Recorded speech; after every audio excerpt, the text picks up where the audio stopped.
എങ്ങനെ കേട്ടില്ല? നമ്മളൊരു അറ്റൈൻ ചെയ്തെടുക്കേണ്ട ഒരു അതെ അതെ, ലിമിറ്റ് ആണോ? നമ്മളൊരു ലിമിറ്റ് സെറ്റ് ചെയ്യുക അല്ലെ, നമ്മളൊരു ടാർഗറ്റ് സെറ്റ് ചെയ്യുക, അതിനാണ് ഒരു ബെഞ്ച് മാർക്ക് എന്നത്. അത് ഒരു ബെസ്റ്റ് ആയിട്ടുള്ള ഒരു ടാർഗറ്റ് ആയിരിക്കും അല്ലെ, നല്ല രീതിയിലുള്ള ഒരു ടാർഗറ്റ് ആയിരിക്കും ബെഞ്ച് മാർക്ക് എന്ന് പറഞ്ഞാൽ. സോ ഈ റേഷ്യോസ് യൂസ് ചെയ്തിട്ട് നമുക്ക് എന്താ ചെയ്യാൻ പറ്റുക വെച്ചാല്, നമ്മുടെ മാർക്കറ്റിലെ ബെസ്റ്റ് പെർഫോമൻസ് നടത്തുന്ന കമ്പനീസിന്റെ റേഷ്യോസ് നമുക്കൊരു ബെഞ്ച് മാർക്ക് ആക്കി സെറ്റ് ചെയ്തിട്ട് നമുക്ക് അവരോട് കോമ്പീറ്റ് ചെയ്യാൻ പറ്റുന്നതാണ് പറയുന്നത്. ഫോർ എക്സാമ്പിൾ, ഓക്കെ, ടാറ്റ എന്ന് പറഞ്ഞ കമ്പനി ഉണ്ട്, ടാറ്റ മോട്ടോഴ്സ്. ഓക്കെ, ഒരു ടാറ്റ മോട്ടോഴ്സ്, അതുപോലെ തന്നെ ABC കാർസ്. ഓക്കെ, സോ ഈ ABC കാർസ് ഒരു ചെറിയ കമ്പനിയാണ്. ഓക്കെ, ഈ രണ്ടും കാർ മാനുഫാക്ചർ ചെയ്യുന്നതും സെല് ചെയ്യുന്ന ഒരു കമ്പനിയാണ് നിങ്ങൾ അസ്യൂം ചെയ്യുക. ഓക്കെ, സോ ഈ ടാറ്റ മോട്ടോഴ്സ് എന്നാൽ മാർക്കറ്റിൽ എസ്റ്റാബ്ലിഷ്ഡ് ആയിട്ടുള്ള ഒരു വെൽ എസ്റ്റാബ്ലിഷ്ഡ് ആയിട്ടുള്ള ഒരു കമ്പനിയാണ് അല്ലെ. സോ നല്ല റവന്യൂ, നല്ല പ്രോഫിറ്റ്, നല്ല പെർഫോമൻസ് കാഴ്ചവെക്കുന്ന ഒരു കമ്പനിയാണ്. So average ratios in a industry അതൊരു time, or ratios of the best performance within the industry. ഒന്നെങ്കിൽ ഇൻഡസ്ട്രിയിലെ ആവറേജ് റേഷ്യോസ്, ഫോർ എക്സാമ്പിൾ എന്താ പറയുക, ഓട്ടോമൊബൈൽ ഇൻഡസ്ട്രീസ് എന്ന് പറഞ്ഞുള്ള ഓട്ടോമൊബൈൽ ഇൻഡസ്ട്രിയിലേക്ക് ഒരു പുതിയതായിട്ടുള്ള ഒരു കമ്പനി ABC കാർ എന്ന് പറഞ്ഞൊരു കമ്പനി വരികയാണെങ്കിൽ, ഓക്കെ, അവരുടെ അവർ സെറ്റ് ചെയ്യേണ്ട റേഷ്യോസ് അല്ലെങ്കിൽ അവർ സെറ്റ് ചെയ്യേണ്ട ബെഞ്ച് മാർക്ക്, അതായത് ഈ ഒരു കമ്പനി കീപ്പ് ചെയ്യേണ്ട, okay, current ratio, quick ratio, അല്ലെങ്കിൽ അവർ കീപ്പ് ചെയ്യേണ്ട ലിക്വിഡിറ്റി, സോൾവൻസി എന്നുള്ളതൊക്കെ അവർക്ക് വേണമെങ്കിൽ എന്ത് ചെയ്യാം, ഒന്നെങ്കിൽ ഇൻഡസ്ട്രിയിലുള്ള ആവറേജ് റേഷ്യോ ആക്കിയിട്ട് യൂസ് ചെയ്യാം. അതെങ്ങനെ? ഓൾറെഡി ഈ ഓട്ടോമൊബൈൽ ഇൻഡസ്ട്രീസിലുള്ള മറ്റു കമ്പനീസിന്റെ അവരൊക്കെ കീപ്പ് ചെയ്യുന്ന ഒരു സ്റ്റാൻഡേർഡിന്റെ ഒരു ആവറേജ് ആക്കിയിട്ട് വേണമെങ്കിൽ അവർ കീപ്പ് ചെയ്യേണ്ട റേഷ്യോ അവർക്ക് യൂസ് ചെയ്യാം. അല്ലെങ്കിൽ എന്ത് ചെയ്യാം, അല്ലെങ്കിൽ ratios of the best performance within industry, അല്ലെങ്കിൽ എന്ത് ചെയ്യാം, ടാറ്റ മോട്ടോഴ്സ് എന്ന് പറഞ്ഞാൽ ഈ ഒരു ഇൻഡസ്ട്രിയിൽ ഏറ്റവും വെൽ എസ്റ്റാബ്ലിഷ്ഡ് ആയിട്ട് നിൽക്കുന്ന ഒരു ഇൻഡസ്ട്രിയാണ്. വേണമെങ്കിൽ ഈ ടാറ്റ മോട്ടോഴ്സ് യൂസ് ചെയ്യുന്ന കറണ്ട് റേഷ്യോ, ക്യുക്ക് റേഷ്യോ, ഇതൊക്കെ ഒരു ബെഞ്ച് മാർക്ക് ആക്കിയിട്ട് അല്ലെങ്കിൽ ഒരു ടാർഗറ്റ് ആക്കിയിട്ട് വേണമെങ്കിൽ നമ്മൾ യൂസ് ചെയ്യുന്ന കമ്പനിയിലോ അല്ലെങ്കിൽ മറ്റുള്ള കമ്പനീസിനോ വേണമെങ്കിൽ അത് ഫോളോ ചെയ്യാം. ഓക്കെ, സോ അവർക്ക് കീപ്പ് ചെയ്യേണ്ട ലിക്വിഡിറ്റി അല്ലെങ്കിൽ അവർ കീപ്പ് ചെയ്യേണ്ട സോൾവൻസി അല്ലെ, അവർ കീപ്പ് ചെയ്യുന്ന പ്രൈസ് ഏർണിംഗ് റേഷ്യോ, അതൊക്കെ അവർക്ക് സെറ്റ് ചെയ്യാൻ പറ്റും. ഒരു ബെഞ്ച് മാർക്ക് ആക്കിയിട്ട് മറ്റുള്ള കമ്പനീസിന്റെ, അതായത് മാർക്കറ്റിലുള്ള ബെസ്റ്റ് കമ്പനീസിന്റെ പെർഫോമൻസ് ഒരു ബെഞ്ച് മാർക്ക് ആയിട്ട് മറ്റുള്ള കമ്പനീസിന് വേണമെങ്കിൽ യൂസ് ചെയ്യാൻ പറ്റും. ഓക്കെ, അതൊരു റേഷ്യോ അനാലിസിന്റെ ഒരു അഡ്വാൻറ്റേജ് ആണ്. ഓക്കെ, ഒന്നുകൂടി ഞാൻ പറഞ്ഞ ഈ പോയിന്റ്, ബെഞ്ച് മാർക്ക് എന്ന് പറഞ്ഞാൽ നമ്മളൊരു സ്റ്റാൻഡേർഡ് ആയിട്ടുള്ള ഒരു സംഗതി ഫിക്സ് ആക്കി വെക്കുന്നു. എന്തിനാന്ന് വെച്ചാൽ നമുക്ക് ബെസ്റ്റ് പെർഫോമൻസ് കിട്ടാൻ വേണ്ടിയിട്ട്. For example, Tata Motors use ചെയ്യുന്ന അതേ ഒരു സിസ്റ്റം ഞാൻ ഫോളോ ചെയ്യണം. അവര് സെറ്റ് ചെയ്തിട്ട് സ്റ്റാൻഡേർഡ് ഞാൻ എന്റെ കമ്പനിയുടെ ബെഞ്ച് മാർക്ക് ആക്കി യൂസ് ചെയ്യും. ഓക്കെ, ഇതാ ആവറേജ് റേഷ്യോസ് ഇൻ ഇൻഡസ്ട്രി, ഒന്നെങ്കിൽ നമുക്ക് ഇൻഡസ്ട്രിയിലെ ആവറേജ് റേഷ്യോസോ അല്ലെങ്കിൽ ratios of the best performance within industry, ഇൻഡസ്ട്രിയിൽ കറന്റ് ഉള്ള ബെസ്റ്റ് പെർഫോമൻസ് കീപ്പ് ചെയ്യുന്ന കമ്പനീസ്, ഈ രണ്ട് ടൈപ്പ് ഓഫ് കമ്പനീസിന്റെ സ്റ്റാൻഡേർഡ് നമ്മളെ കമ്പനീന്റെ ബെഞ്ച് മാർക്ക് ആക്കിയിട്ട് നമുക്ക് യൂസ് ചെയ്യാൻ പറ്റും, അതായിട്ട് മെഷർ ചെയ്യാൻ പറ്റും. ഓക്കെ, ഫോർ എക്സാമ്പിൾ, നമ്മുടെ കമ്പനിയുടെ ഈ വർഷത്തെ കറണ്ട് റേഷ്യോ അല്ലെങ്കിൽ ഈ വർഷത്തെ പ്രോഫിറ്റബിലിറ്റി. ഓക്കെ, നമ്മൾ ഓട്ടോമൊബൈൽ ഇൻഡസ്ട്രിയിലുള്ള ഒരു കമ്പനിയാണ്. ഓക്കെ, നമുക്കത് എന്ത് ചെയ്യാൻ പറ്റും? ഫോർ എക്സാമ്പിൾ, ടാറ്റ മോട്ടോഴ്സ് എന്ന കമ്പനി, ഓക്കെ, നമ്മളൊരു കോമ്പറ്റീറ്റർ ആണ്, പക്ഷെ മാർക്കറ്റിൽ വെൽ എസ്റ്റാബ്ലിഷ്ഡ് ആയ കമ്പനിയാണ്. ടാറ്റ മോട്ടോഴ്സിന്റെ കറണ്ട് റേഷ്യോ ആയിട്ട് കമ്പയർ ചെയ്യാൻ പറ്റും, ടാറ്റ മോട്ടോഴ്സിന്റെ പ്രോഫിറ്റബിൾ ആയിട്ട് നമുക്ക് കമ്പയർ ചെയ്യാൻ പറ്റും. ഓക്കെ, ഈ ഒരു കമ്പനിയായിട്ട് കമ്പയർ ചെയ്യുമ്പോൾ നമ്മുടെ കമ്പനിയുടെ പെർഫോമൻസ് ഈ വർഷം നല്ലതാണോ മോശമാണോ, അടുത്ത വർഷം നമ്മൾ അവരായിട്ട് കുറച്ചും കൂടി കോമ്പറ്റ് ചെയ്യാൻ വേണ്ടി നമ്മൾ എന്ത് ചേഞ്ചസ് ആണ് വരുത്തുന്നതിലുള്ള ആ ഒരു അനാലിസിസ്, ആ ഒരു കമ്പാരിസൺ നമുക്ക് ചെയ്യാൻ പറ്റും. ഓക്കെ, അത് റേഷ്യോ അനാലിസിസിന്റെ ഒരു ബെനിഫിറ്റ് ആയിട്ട് നമുക്ക് പറയാം. ഞാൻ ഇപ്പൊ പറഞ്ഞ പോയിന്റ് ക്ലിയർ ആണോ? ക്ലിയർ ആണ്. അങ്ങനെയാണെങ്കിൽ ഞാൻ ഷോർട്ട് ആക്കിയിട്ട് ആ പോയിന്റ് നോക്കി തരാം. ഇമ്പോർട്ടന്റ് മതി, എന്നാലും നിങ്ങൾ പിന്നീട് ബുക്ക് എടുത്ത് നോക്കുമ്പോൾ പെട്ടെന്ന് അത് ക്യാച്ച് ചെയ്യാൻ വേണ്ടി പറ്റും. ഓക്കെ,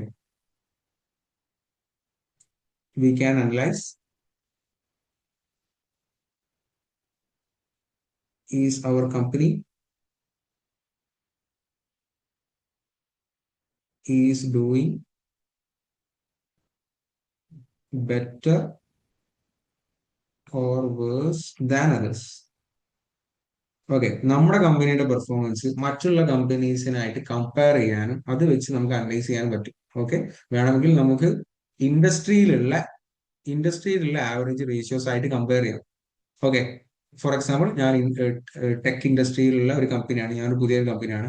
എന്റെ ഈ വർഷത്തെ പെർഫോമൻസ് കമ്പയർ ചെയ്യാൻ വേണ്ടിയിട്ട് ഈ ടെക് ഇൻഡസ്ട്രിയിലുള്ള ആവറേജ് റേഷ്യോസ് വേണമെങ്കിൽ എനിക്ക് കമ്പാരിസണിന് വേണ്ടി യൂസ് ചെയ്യാം. ഫോർ എക്സാമ്പിൾ, മറ്റുള്ള കമ്പനീസിന്റെ ആവറേജ് പ്രോഫിറ്റ് എത്രയാണ്, അല്ലെങ്കിൽ ആവറേജ് കോസ്റ്റ് എത്രയാണ്, ആവറേജ് ഗ്രോസ് പ്രോഫിറ്റ് എത്രയാണ്, ആവറേജ് നെറ്റിംഗ് എത്രയാണെന്ന് വേണമെങ്കിൽ കമ്പയർ ചെയ്യാം. അല്ലെങ്കിൽ നമ്മുടെ ഇൻഡസ്ട്രിയിലുള്ള ബെസ്റ്റ് പെർഫോമൻസ് ആയിട്ടുള്ള ഏതെങ്കിലും ഒരു കമ്പനീനെ ബെഞ്ച് മാർക്ക് ആക്കി സെറ്റ് ചെയ്തിട്ട് അവരുടെ പെർഫോമൻസ് ആക്കിയിട്ട് അവരുടെ പെർഫോമൻസ് ആയിട്ട് നമ്മുടെ കമ്പനിയുടെ പെർഫോമൻസ് നമുക്ക് വേണമെങ്കിൽ മെഷർ ചെയ്യാം, കമ്പയർ ചെയ്യാം. സോ ആ റേഷ്യോ അനാലിസിന്റെ ബെനിഫിറ്റ് ആയിട്ട് നമുക്ക് പറയാൻ പറ്റും. ഓക്കെ, സോ ഈ ഒരു ബെഞ്ച് മാർക്ക് വെച്ച് കമ്പയർ ചെയ്യുന്നതോട് നമുക്ക് എന്താ മെച്ചം എന്ന് വെച്ചാൽ, we can analyse is our company, നമ്മുടെ കമ്പനി മറ്റുള്ള കമ്പനീസിനെക്കാട്ടും ബെറ്റർ ആണോ അല്ലെങ്കിൽ വേഴ്സ് ആണോ, അല്ലെങ്കിൽ ബെറ്റർ ആക്കാൻ, വേഴ്സ് ആണെങ്കിൽ അടുത്ത വർഷം ബെറ്റർ ആക്കാൻ വേണ്ടി നമ്മൾ എന്താണ് ചെയ്യേണ്ടത് എന്നുള്ള ആ ഒരു കമ്പാരിസൺ നമുക്ക് ചെയ്യാൻ പറ്റും. ഓക്കെ, ക്ലിയർ ആണോ? ഓക്കെ, ക്ലിയർ ആണ്. ഇനി ഫോർത്ത് ബെനിഫിറ്റ് എന്ന് പറഞ്ഞാൽ, ratios can reveal trends and strength and weakness. Internal ratio trend analysis അല്ലെ, ട്രെൻഡ് അനാലിസിസ് നമ്മൾ ലാസ്റ്റ് ക്ലാസ്സിൽ പഠിച്ച ഓർമ്മ. ഹൊറിസോണ്ടൽ ട്രെൻഡ് അനാലിസിസിലെ നമ്മളെ കമ്പനിയുടെ 2023 പെർഫോമൻസ്, 2024 പെർഫോമൻസ്, 2025 പെർഫോമൻസ് ഒക്കെ കമ്പയർ ചെയ്തായിരുന്നു അല്ലെ. എന്നിട്ട് നമുക്ക് ഒരു ഇത് കിട്ടിയായിരുന്നു, ഏതൊരു വർഷത്തെ ഗ്രോസ് പ്രോഫിറ്റ് കമ്പാരിറ്റീവ്ലി നമ്മുടെ ബേസ് ഇയറിനെക്കാട്ടി കുറവാണെന്നുള്ള ആ ഒരു പ്രശ്നം നമുക്ക് പെട്ടെന്ന് സ്പോട്ട് ചെയ്യാൻ പറ്റായിരുന്നു അല്ലെ. ഈ ഹൊറിസോണ്ടൽ ട്രെൻഡ് അനാലിസിസ് യൂസ് ചെയ്തുകൊണ്ട് നമ്മുടെ കമ്പനീസിൽ വരുന്ന പ്രോഫിറ്റബിലിറ്റി അനാലിസിസിലുള്ള ഓരോ പ്രശ്നങ്ങളിലൊക്കെ നമുക്ക് പെട്ടെന്ന് സ്പോട്ട് ചെയ്യാൻ പറ്റിയായിരുന്നു അല്ലെ. So ratios can reveal trends and strength and weakness. Internal ratio trend analysis may reveal deterioration in liquidity or profitability ratios.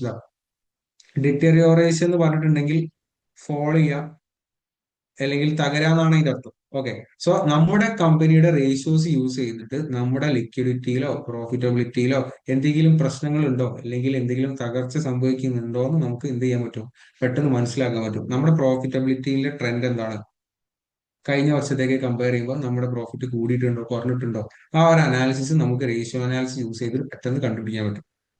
Okay, 2023 gross profit margin ratio എത്രയായിരുന്നു, 2024 എത്രയാണ്, 2025 എത്രയായിരുന്നു എന്നുള്ള ആ ഒരു കമ്പാരിസൺ പെട്ടെന്ന് ചെയ്തിട്ട് ഓരോ ട്രെൻഡ് നമുക്ക് അനലൈസ് ചെയ്യാൻ പറ്റും.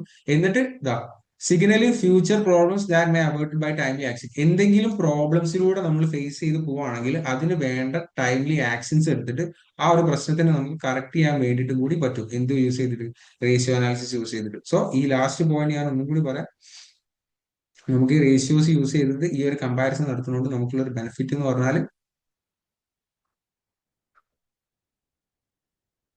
റേഷ്യോ അനാലിസിസ് യൂസ് ചെയ്യുന്നതുകൊണ്ട് നമുക്കുള്ള ഒരു ബെനിഫിറ്റ് എന്ന് പറഞ്ഞാൽ, ratios can reveal trends and strength and weakness. Okay, ratios use ചെയ്തിട്ട് നമുക്ക് ട്രെൻഡ്സ്, സ്ട്രെങ്ത്, വീക്ക്നെസ് ഇതൊക്കെ റിവീൽ ചെയ്യാനും നമുക്ക് ഐഡന്റിഫൈ ചെയ്യാനും പറ്റും. Especially internal ratio trend analysis അല്ലെ, നമ്മൾ ഒറിസോണ്ടൽ അനാലിസിസ് ഒക്കെ യൂസ് ചെയ്തിട്ട് നമ്മുടെ കമ്പനീന്റെ അല്ലെങ്കിൽ സെയിം ഇൻഡസ്ട്രിയിലെ കഴിഞ്ഞ വർഷത്തെയും ഫ്യൂച്ചറിലേതൊക്കെ പെർഫോമൻസ് കമ്പയർ ചെയ്യാൻ വേണ്ടി നമ്മൾ യൂസ് ചെയ്യുന്ന ഹൊറിസോണ്ടൽ ട്രെൻഡ് അനാലിസിസ്, അതൊക്കെ ചെയ്യുന്നതുകൊണ്ട് നമുക്ക് എന്താ കിട്ടാന്ന് വെച്ചാൽ, മേ റിവീൽ എന്ന് പറഞ്ഞാൽ നമുക്ക് ഐഡന്റിഫൈ ചെയ്യാൻ പറ്റും ഡിറ്റോറിയേഷൻ ഇൻ ലിക്വിഡിറ്റി. അതായത് ഡിറ്റോറിയേഷൻ എന്ന് പറഞ്ഞിട്ടുണ്ടെങ്കിൽ ഫോൾ ചെയ്യാന്നാണ് ഇതിന്റെ അർത്ഥം, തകരാന്നാണ് ഇതിന്റെ അർത്ഥം. ഓക്കെ, നമ്മുടെ കമ്പനിയുടെ ലിക്വിഡിറ്റിയിലോ അല്ലെങ്കിൽ പ്രോഫിറ്റബിലിറ്റിയിലോ എന്തെങ്കിലും തകർച്ച സംഭവിച്ചുകൊണ്ടിരിക്കുന്നുണ്ടെങ്കിൽ നമുക്ക് പെട്ടെന്ന് അത് സ്പോട്ട് ചെയ്യാനും ഐഡന്റിഫൈ ചെയ്യാനും പറ്റും. Okay, signalling future problems that may abated by timely action. എന്തെങ്കിലും ഫ്യൂച്ചറിൽ വരാൻ പോകുന്ന ലിക്വിഡിറ്റിയിലോ പ്രോഫിറ്റബിലിറ്റിയിലോ ഉള്ള ഇഷ്യൂസ് ഒക്കെ നമുക്ക് നേരത്തെ ഐഡന്റിഫൈ ചെയ്തിട്ട് അതിന് വേണ്ടിയിട്ടുള്ള ടൈംലി ആക്ഷൻസ് എടുത്തിട്ട് അത് റെക്ടിഫൈ ചെയ്യാൻ വേണ്ടി പറ്റും by using ratio analysis. Clear ആണോ ലാസ്റ്റ് പോയിന്റ്? ക്ലിയർ ആണ്. സോ നമുക്ക് ബേസിക് ആയിട്ട് ജനറൽ ആയിട്ട് നമുക്ക് റേഷ്യോ അനാലിസിസിന്റെ ബെനിഫിറ്റ് പറയാൻ പറ്റുന്നത് ജസ്റ്റ് ഒന്നുകൂടി റിപ്പീറ്റ് ചെയ്യാം. Okay, instead of just seeing numbers we can see how they are connected. നമ്മൾ ജസ്റ്റ് ഫിനാൻഷ്യൽ സ്റ്റേറ്റ്മെന്റ്സ് നോക്കുക എന്നതിനപ്പുറം അതിൽ ഓരോ ഐറ്റംസ് എങ്ങനെയാണ് കണക്ട് ചെയ്തിട്ടുള്ളത്, അതിന്റെ റിലേഷൻഷിപ്പ് എത്രയാണ്, നമ്മളെ കറണ്ട് റേഷ്യോ എത്രയാണ്, ക്വിക്ക് റേഷ്യോ എത്രയാണ്, ആ ഒരു കാൽക്കുലേഷൻ നമ്മൾ കണ്ടുപിടിച്ചിട്ട് റേഷ്യോസ് കണ്ടുപിടിച്ചിട്ട് നമുക്ക് കുറച്ചും കൂടി ഡീപ്പായിട്ട് നമുക്ക് എന്ത് ചെയ്യാൻ പറ്റും, ഫിനാൻഷ്യൽ സ്റ്റേറ്റ്മെന്റ്സ് അനാലിസിസ് ചെയ്യാൻ പറ്റും. അല്ലെങ്കിൽ ഫിനാൻഷ്യൽ സ്റ്റേറ്റ്മെന്റ്സിന് ഒന്നും കൂടി ഡീപ്പായിട്ട് നമുക്ക് അണ്ടർസ്റ്റാൻഡ് ചെയ്യാൻ പറ്റും. ഓക്കെ, അതാണ് first point. Second point, if if one company is big and another is small. നമുക്ക് വലിയ കമ്പനീസിനെയും ചെറിയ കമ്പനീസിനെയും അതിന്റെ റിഗാർഡ്ലെസ് ഓഫ് സൈസ്, അതിന്റെ സൈസ് എന്നുള്ളൊരു ഫാക്ടർ ഒഴിവാക്കിയിട്ട് നമുക്ക് ഈസിലി കമ്പയർ ചെയ്യാൻ വേണ്ടി പറ്റും അല്ലെ. നമ്മൾ കമ്പാരിറ്റീവ് ഫിനാൻഷ്യൽ സ്റ്റേറ്റ്മെന്റ് അനാലിസിസ്, അതായത് വെർട്ടിക്കൽ കോമൺ സൈസ് അനാലിസിസിൽ നമ്മൾ ചെയ്യേണ്ടതെന്ന് വെച്ചാൽ, എല്ലാ ഡിഫറെന്റ് സൈസുള്ള കമ്പനീസിനെയും നമ്മൾ എന്ത് ചെയ്യാൻ പോകണം, കോമൺ സൈസ് അല്ലെ ഒരു സൈസിലേക്ക് കൊണ്ടുവരാൻ പോകും. അതായത് അവരുടെ ഫിനാൻഷ്യൽ സ്റ്റേറ്റ്മെന്റ്സ് നമ്പേഴ്സ് മാറ്റിയിട്ട് അതിനെ ഒരു പേഴ്സൻറ്റേജ് രീതിയിൽ നമ്മൾ എക്സ്പ്രസ് ചെയ്തിട്ട് എന്നിട്ടാണ് നമ്മൾ അവരെ കമ്പയർ ചെയ്യുന്നത് അല്ലെ. നമുക്ക് സ്റ്റാർബക്സിനെയും അല്ലെങ്കിൽ നോർമൽ ഒരു ടീ ഷോപ്പിന്റെയും പെർഫോമൻസ് ഒരേ രീതിയിൽ കമ്പയർ ചെയ്യാൻ പറ്റും അല്ലെ. സോ കമ്പനിയുടെ സൈസ് എന്നുള്ള ഒരു ഫാക്ടർ ഒഴിവാക്കിയിട്ട് ഈസിലി വലിയ കമ്പനീസിനെയും ചെറിയ കമ്പനീസിനും ഒരേ രീതിയിൽ നമുക്ക് കമ്പയർ ചെയ്യാൻ വേണ്ടി പറ്റും ബൈ യൂസിങ് റേഷ്യോ അനാലിസിസ്. അതാണ് second point. Third point, average ratios in an industry or ratios of the best performance within an industry can be used as bench mark against which a company's performance can be measured. നമ്മുടെ കമ്പനിയുടെ performance measure ചെയ്യാൻ വേണ്ടി നമുക്ക് വേണമെങ്കിൽ ഈ ഒരു ഇൻഡസ്ട്രിയിലുള്ള average ratios ആക്കി compare ചെയ്യാം. അല്ലെങ്കിൽ ഈ ഇൻഡസ്ട്രിയിൽ ബെസ്റ്റ് പെർഫോമൻസ് ആരായാലോ നിൽക്കുന്നത്. ഫോർ എക്സാമ്പിൾ ഞാൻ ഒരു എന്താ പറയുക ഓട്ടോമൊബൈൽ ഇൻഡസ്ട്രീസിലുള്ള ഒരു കമ്പനിയാണ്. എനിക്ക് എന്റെ കമ്പനിയുടെ പെർഫോമൻസ്, എന്റെ ഈ വർഷത്തെ പ്രോഫിറ്റബിലിറ്റി, എന്റെ ഈ വർഷത്തെ ഗ്രോസ് പ്രോഫിറ്റ് അല്ലെങ്കിൽ ഈ വർഷത്തെ നെറ്റ് പ്രോഫിറ്റ് ഒക്കെ എനിക്ക് കമ്പയർ ചെയ്യാൻ പറ്റും ആരായിട്ട്, മാർക്കറ്റിലുള്ള അല്ലെങ്കിൽ ഇൻഡസ്ട്രീസിലുള്ള ബെസ്റ്റ് പെർഫോമൻസ് ആയിട്ട്.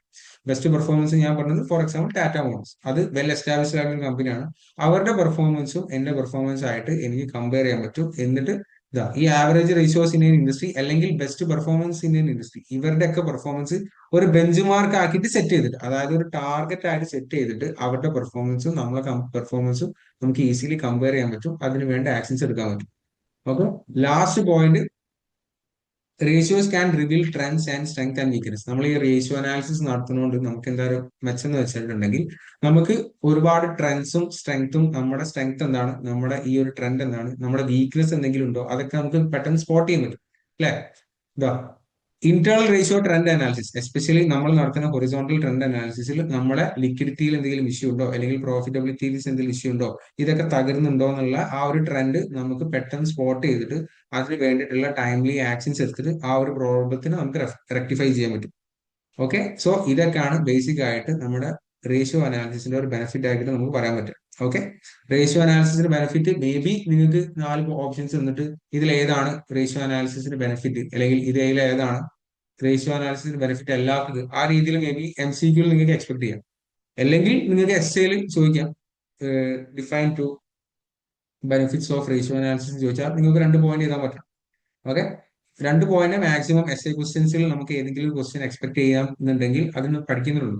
നമ്മളിവിടെ 4 പോയിന്റ് പഠിച്ചിട്ടുണ്ട്. ഓക്കെ. പക്ഷെ ഇൻ കേസ് എസ്സേയിൽ എങ്ങനെ ചോദിച്ചിട്ടുണ്ടെങ്കിൽ ഒരു 2 പോയിന്റ് എഴുതാനുള്ള ഒരു സാധനം നിങ്ങൾ മൈൻഡിലേക്ക് കൊണ്ടുവന്നാൽ മതി. ഓക്കെ. അത് മാത്രം നിങ്ങൾ ജസ്റ്റ് ബൈ ഹാർട്ട് ആക്കി പഠിച്ചാൽ മതി. ഓക്കെ. 4 പോയിന്റ് നിങ്ങൾ മനസ്സിലാക്കണം. പക്ഷെ ഇൻ കേസ് നമ്മൾ എസ്സേയിൽ എങ്ങനെ വന്നിട്ടുണ്ടെങ്കിൽ എഴുതാൻ വേണ്ടിയിട്ട് ഒരു 2 പോയിന്റ് ബൈ ഹാർട്ട് ആക്കി വെക്കണം നല്ലത്. ഓക്കെ. സോ ലാസ്റ്റ് പോയിന്റ് കൂടി ഒന്ന് എഴുതി തരാം. എന്നിട്ട് നിങ്ങൾ ഈ ഇതാ ഇത് രണ്ടും കൂടി ഒരു പോയിന്റ് ആക്കിയതാണ്. ഫോർ എക്സാമ്പിൾ ഫസ്റ്റ് പോയിന്റ് ആണിത്, അതിന്റെ ഒരു ഷോർട്ട് ആക്കിയിട്ടുള്ളത് സമ്മറി ആണിത്. ഓക്കെ. ആ രീതിയിൽ ഇതാ സെക്കൻഡ് പോയിന്റ് ചെയ്താ അതിന്റെ ഒരു സബ് പോയിന്റ് ആയിട്ട് ഇത് ചെയ്താ, തേർഡ് പോയിന്റ് ചെയ്താ അതിന്റെ സബ് പോയിന്റ് ആയിട്ട് ഇത് ചെയ്താ, ഫോർത്ത് പോയിന്റ് ചെയ്താ അതിന്റെ സബ് പോയിന്റ് ആയിട്ട് ഞാൻ എഴുതാൻ പോകുന്നത്. ആ രീതിയിലാണ് നിങ്ങൾ നോട്ട്സ് ചെയ്തത്. ഓക്കെ. എഴുതിക്കോളൂ.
നിങ്ങൾക്ക് പാർട്ട് ടുവിന്റെ സ്കെഡ്യൂൾ സാർ അയച്ചു തന്നായിരുന്നോ?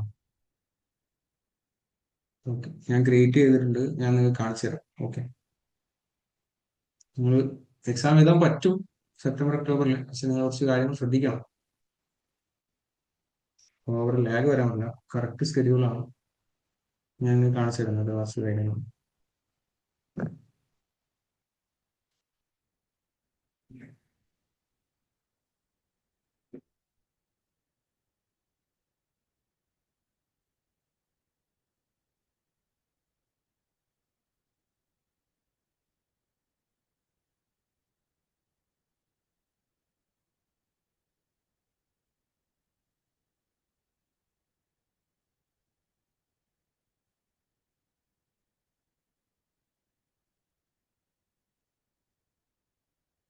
4 ബെനഫിറ്റ്സ് ആ സെയിം പോയിന്റ് എന്നൊരു ചെറുതാക്കി ഒരു സിമ്പിൾ ലാംഗ്വേജിൽ എഴുതിയെന്നുള്ളൂ.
ഞാൻ പറയണേ,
കഴിഞ്ഞായിരുന്നു ആരാധന,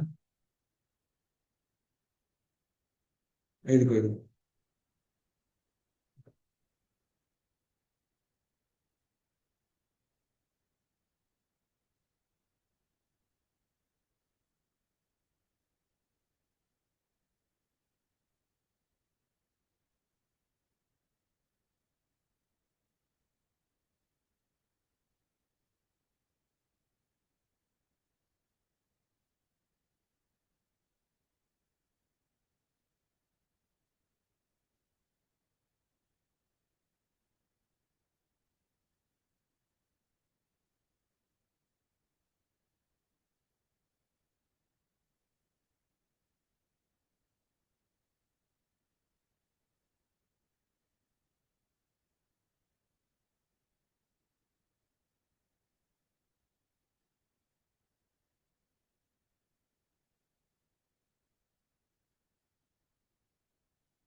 കഴിഞ്ഞായിരുന്നോ?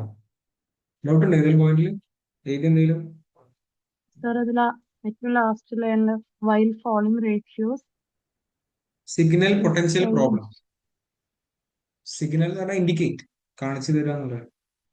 Ratios help identify trends. Rising ratios indicate improvement, while falling ratios signal potential problems.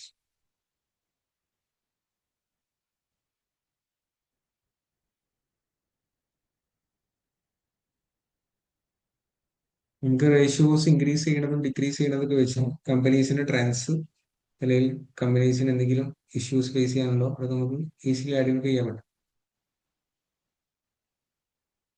Falling ratios, നമ്മുടെ പ്രോഫിറ്റബിലിറ്റി റേഷ്യോസ് ഒക്കെ കുറയാണെങ്കിൽ എന്തുകൊണ്ട് കുറഞ്ഞു? നമ്മുടെ കോസ്റ്റ് കൂടിയോ, അല്ലെങ്കിൽ ഓപ്പറേറ്റിംഗ് എക്സ്പെൻസ് കൂടിയോ, നമ്മുടെ ടാക്സ് കൂടിയോ, അല്ലെങ്കിൽ എന്ത് റീസൺ കൊണ്ടാണ് ആ ഒരു സംഭവിച്ചതെന്നുള്ള ഒരു കോസ് നമുക്ക് കണ്ടുപിടിച്ചിട്ട് അതിന് വേണ്ടിയിട്ടുള്ള ആക്ഷൻസ് നമുക്ക് എടുക്കാൻ വേണ്ടി പറ്റും. എഴുതിയായിരുന്നു ബെനിഫിറ്റ്സ് ഒക്കെ എഴുതിയായിരുന്നു? ഓക്കെ, സോ ബെനിഫിറ്റ് ഉണ്ടെങ്കിൽ എന്തായാലും ലിമിറ്റേഷൻസ് ഉണ്ടാവുമല്ലോ അല്ലെ? സോ നിങ്ങൾ ഹെഡിങ് ചെയ്ത ലിമിറ്റേഷൻസ് ഓഫ് റേഷ്യോ അനാലിസിസ്.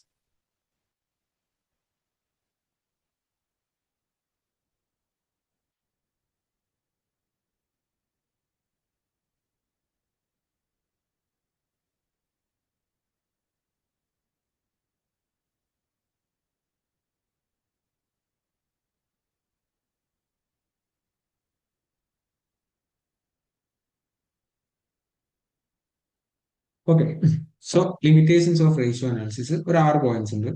എല്ലാ പോയിന്റ്സും നിങ്ങൾ മനസ്സിലാക്കി വെക്കണം. ഇൻ കേസ് എസ് ഐയിൽ ചോദിച്ചാൽ ഒരു 2 ഒന്ന് ബൈ ഹാർഡ് ആക്കി വെച്ചാൽ മതി. Okay, first of all, a ratio by itself is not significant. It must be interpreted in comparison with the prior periods ratios, predetermined benchmarks, or ratios of competitors. ഒന്നുകൂടി ശ്രദ്ധിക്കുക നിങ്ങൾ ഈ പോയിന്റിൽ 3 കാര്യം പറയുന്നുണ്ട്. A ratio by itself is not significant. Okay, ഒരു ratio മാത്രം വെച്ചിട്ട് നമുക്ക് ഒരു കമ്പാരിസൺ ഈസിലി പോസിബിൾ അല്ല. ഓക്കെ, ഫോർ എക്സാമ്പിൾ നമ്മുടെ കമ്പനിയുടെ പെർഫോമൻസ് നമുക്ക് മെഷർ ചെയ്യാനും കമ്പയർ ചെയ്യാൻ പറ്റണമെങ്കിൽ അത് നമ്മൾ ഇതാ it must be interpreted in comparison with prior period ratio. നമ്മുടെ കമ്പനിയിൽ തന്നെ കഴിഞ്ഞ വർഷത്തെ പെർഫോമൻസും കഴിഞ്ഞ വർഷത്തെ റേഷ്യോസ് ആയിട്ട് കമ്പയർ ചെയ്യണം. അല്ലെങ്കിൽ പ്രീ ഡിറ്റർമൈൻഡ് ബെഞ്ച് മാർക്ക്, നമ്മൾ ഓൾറെഡി ഫിക്സ് ചെയ്തിട്ടുള്ള ഒരു പ്രോഫിറ്റബിലിറ്റി അനാലിസിസ്, നമ്മൾ ഗ്രോസ് പ്രോഫിറ്റ് മാർജിൻ ഇത്ര ആയിരിക്കണം നമ്മൾ പ്രീ ബെഞ്ച് മാർക്ക് സെറ്റ് ചെയ്തിരുന്നു, അത് തന്നെ ആയിട്ടുണ്ടോ എന്നുള്ളൊരു കമ്പാരിസൺ നമ്മൾ നടത്തണം. അല്ലെങ്കിൽ റേഷ്യോസ് ഓഫ് കോമ്പറ്റീറ്റേഴ്സ്, നമ്മുടെ കമ്പനീന്റെ റേഷ്യോസ് നമ്മുടെ കോമ്പറ്റീറ്റേഴ്സിന്റെ റേഷ്യോസ് ആയിട്ട് കമ്പയർ ചെയ്യണം. ഇങ്ങനെയൊക്കെ ചെയ്യുമ്പോൾ റേഷ്യോസിന് ഒരു അർത്ഥം വരുന്നുള്ളൂ. ഓക്കെ, ഒരു മീനിങ് വരുന്നുള്ളൂ. അല്ലാണ്ട് നമ്മളൊരു റേഷ്യോ മാത്രം കാൽക്കുലേറ്റ് ചെയ്ത് വെക്കുന്നതുകൊണ്ട് വലിയ അർത്ഥമില്ല, അല്ലെങ്കിൽ അതിന് വലിയ സിഗ്നിഫിക്കൻസ് ഇല്ല. Okay, a ratio by itself is not significant. ഒരു റേഷ്യോ മാത്രം നമുക്ക് വെച്ച് ഒരു കമ്പാരിസൺ ഈസിലി പോസിബിൾ അല്ല. നമ്മളൊരു റേഷ്യോ കാൽക്കുലേറ്റ് ചെയ്തു, അല്ലെങ്കിൽ കറണ്ട് റേഷ്യോ കണ്ടുപിടിച്ചു, അല്ലെങ്കിൽ പ്രോഫിറ്റബിലിറ്റി അനാലിസിസ് കണ്ടുപിടിച്ചു എന്നുള്ളതുകൊണ്ട് വലിയ സിഗ്നിഫിക്കൻസ് ഇല്ല. അത് എപ്പോഴാണ് മീനിങ് ആണെന്ന് വെച്ചാൽ ഇതാ it must be interpreted. Okay, നമ്മൾ ഒരു ഇന്റർപ്രിട്ടേഷനും കൂടി നടത്തണം in comparison with prior period ratios. നമ്മുടെ കമ്പനിയിൽ തന്നെ കഴിഞ്ഞ വർഷത്തെ പ്രോഫിറ്റബിലിറ്റി അല്ലെങ്കിൽ കഴിഞ്ഞ വർഷത്തെ റേഷ്യോസ് ആയിട്ട് കമ്പയർ ചെയ്യുമ്പോഴും, അതുപോലെ തന്നെ പ്രീ ഡിറ്റർമൈൻഡ് ബെഞ്ച് മാർക്ക് ആണ് നമ്മൾ നേരത്തെ പറഞ്ഞ ഈ ഒരു പോയിന്റ് അല്ലെ? നമുക്ക് വേണമെങ്കിൽ ഇൻഡസ്ട്രിയിലെ ബെസ്റ്റ് പെർഫോമൻസിന്റെ റേഷ്യോസ് വേണമെങ്കിൽ ഒരു ബെഞ്ച് മാർക്ക് ആക്കിയിട്ട് അല്ലെങ്കിൽ ടാർഗറ്റ് ആയിട്ട് സെറ്റ് ചെയ്യാം, അല്ലെങ്കിൽ അതായിട്ട് കമ്പയർ ചെയ്യാൻ നമ്മൾ പറഞ്ഞായിരുന്നു അല്ലെ? അങ്ങനെ നമ്മൾ ഓൾറെഡി ആദ്യമായി ഫിക്സ് ചെയ്തിട്ടുണ്ടെങ്കിൽ അതായിട്ട് കമ്പയർ ചെയ്യുകയോ, അല്ലെങ്കിൽ നമ്മുടെ കോമ്പറ്റീറ്റേഴ്സിന്റെ റേഷ്യോ ആയിട്ട് കമ്പയർ ചെയ്യുമ്പോഴോ, അങ്ങനെയൊക്കെ ചെയ്യുമ്പോഴാണ് നമ്മൾ ഈ കാൽക്കുലേറ്റ് ചെയ്ത് വെച്ച റേഷ്യോസിന് ഒരു സിഗ്നിഫിക്കൻസ് വരുന്നത്, അല്ലെങ്കിൽ ഒരു ഇമ്പോർട്ടൻസ് വരുന്നത്, അല്ലെങ്കിൽ ഒരു അർത്ഥം വരുന്നത്. ഓക്കെ, നമ്മൾ ജസ്റ്റ് റേഷ്യോ കാൽക്കുലേറ്റ് ചെയ്ത് വെച്ചു എന്ന് വെച്ചിട്ട് വലിയ കാര്യമില്ല. നമ്മളിത് നമ്മളെ തന്നെ കഴിഞ്ഞ വർഷത്തെ പെർഫോമൻസ് ആയിട്ട് കമ്പയർ ചെയ്യുമ്പോഴോ, അല്ലെങ്കിൽ ബെഞ്ച് മാർക്ക് ആയിട്ട് കമ്പയർ ചെയ്യുമ്പോഴോ, അല്ലെങ്കിൽ നമ്മൾ കോമ്പറ്റീറ്റേഴ്സിന്റെ റേഷ്യോസ് ആയിട്ട് കമ്പയർ ചെയ്യുമ്പോഴോ ഇതിനൊരു അർത്ഥം വരുന്നുള്ളൂ. Okay, so a ratio by itself is not significant. അതുകൊണ്ടാണ് ഇതിന്റെ ലിമിറ്റേഷൻ എന്നുള്ള പോയിന്റ് വന്നത്. ക്ലിയർ ആണോ? ക്ലിയർ ആണ്.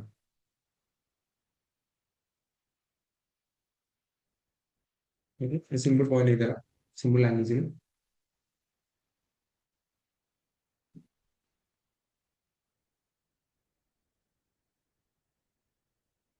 One ratio along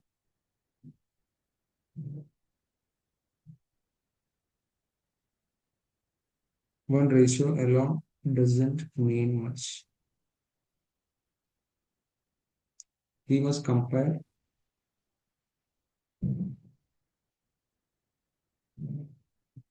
it with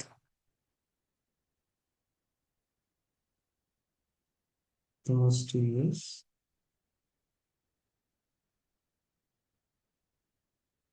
or other companies. Okay, one ratio alone doesn't mean much. നമ്മളൊരു റേഷ്യോ മാത്രം വെച്ചത് നമുക്കൊരു ഇന്റർപ്രിട്ടേഷൻ പോസിബിൾ അല്ല. അത് എപ്പോഴാണ് മീനിങ്ഫുൾ ആണെന്ന് വെച്ചാൽ നമ്മൾ മറ്റുള്ള കമ്പനീസിനായിട്ടോ അല്ലെങ്കിൽ നമ്മളെ തന്നെ കഴിഞ്ഞ വർഷത്തെ പാസ്റ്റ് ഇയേഴ്സിലെ പെർഫോമൻസ് ആയിട്ട് കമ്പയർ ചെയ്യുമ്പോഴേ അതിനൊരു ഇന്റർപ്രിട്ടേഷൻ വരുന്നുള്ളൂ, അതിനൊരു അർത്ഥം വരുന്നുള്ളൂ.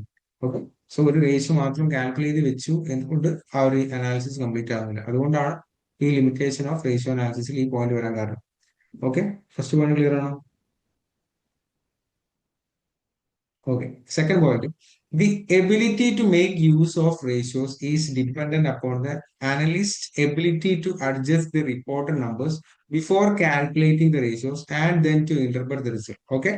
So the ability to make use of ratios. നമ്മൾ എന്തിനാണ് ഈ റേഷ്യോ അനാലിസിസ് കാൽക്കുലേറ്റ് എന്ന് വെച്ചാൽ നമ്മളെ കമ്പനീസിന്റെ പെർഫോമൻസ് ഇവാലുവേറ്റ് ചെയ്യണം. നമ്മളെ കമ്പനിയുടെ പെർഫോമൻസിൽ എന്തെങ്കിലും കുറവ് സംഭവിച്ചിട്ടുണ്ടോ, അല്ലെങ്കിൽ കഴിഞ്ഞ വർഷം കമ്പയർ ചെയ്യുമ്പോൾ നമ്മുടെ പ്രോഫിറ്റബിൾ അനാലിസിസ് കുറഞ്ഞിട്ടുണ്ടോ, എന്തുകൊണ്ട് കുറഞ്ഞു, ആ ഒരു അനാലിസിസ് നടത്തിയിട്ട് അതിന്റെ റീസൺ കണ്ടുപിടിച്ചിട്ട് അതിന്റെ വേണ്ടിയിട്ടുള്ള ആക്ഷൻ എടുത്തിട്ട് ആ ഒരു പ്രോബ്ലം സോൾവ് ചെയ്യാൻ വേണ്ടിയിട്ടാണ് നമ്മൾ ഈ റേഷ്യോ അനാലിസിസ് നടത്തുന്നത് അല്ലെ.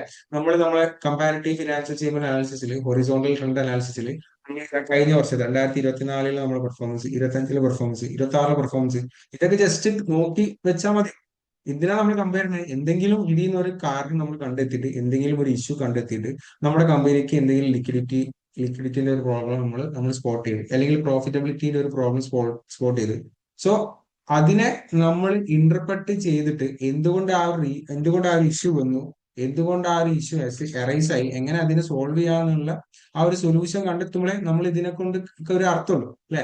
So the ability to make use of ratios, the ability to make use of ratios എന്ന് പറഞ്ഞാൽ നമ്മൾ ഈ റേഷ്യോ അനാലിസിസ് അല്ലെങ്കിൽ റേഷ്യോ കാൽക്കുലേറ്റ് ചെയ്ത് വെച്ചുള്ള ഒരു ശരിയായ യൂസ് നമുക്ക് കിട്ടണമെങ്കിൽ അത് ഡിപ്പെൻഡ് ചെയ്തിരിക്കും ആരെ, analyst ability to adjust the reported numbers before calculating the ratios.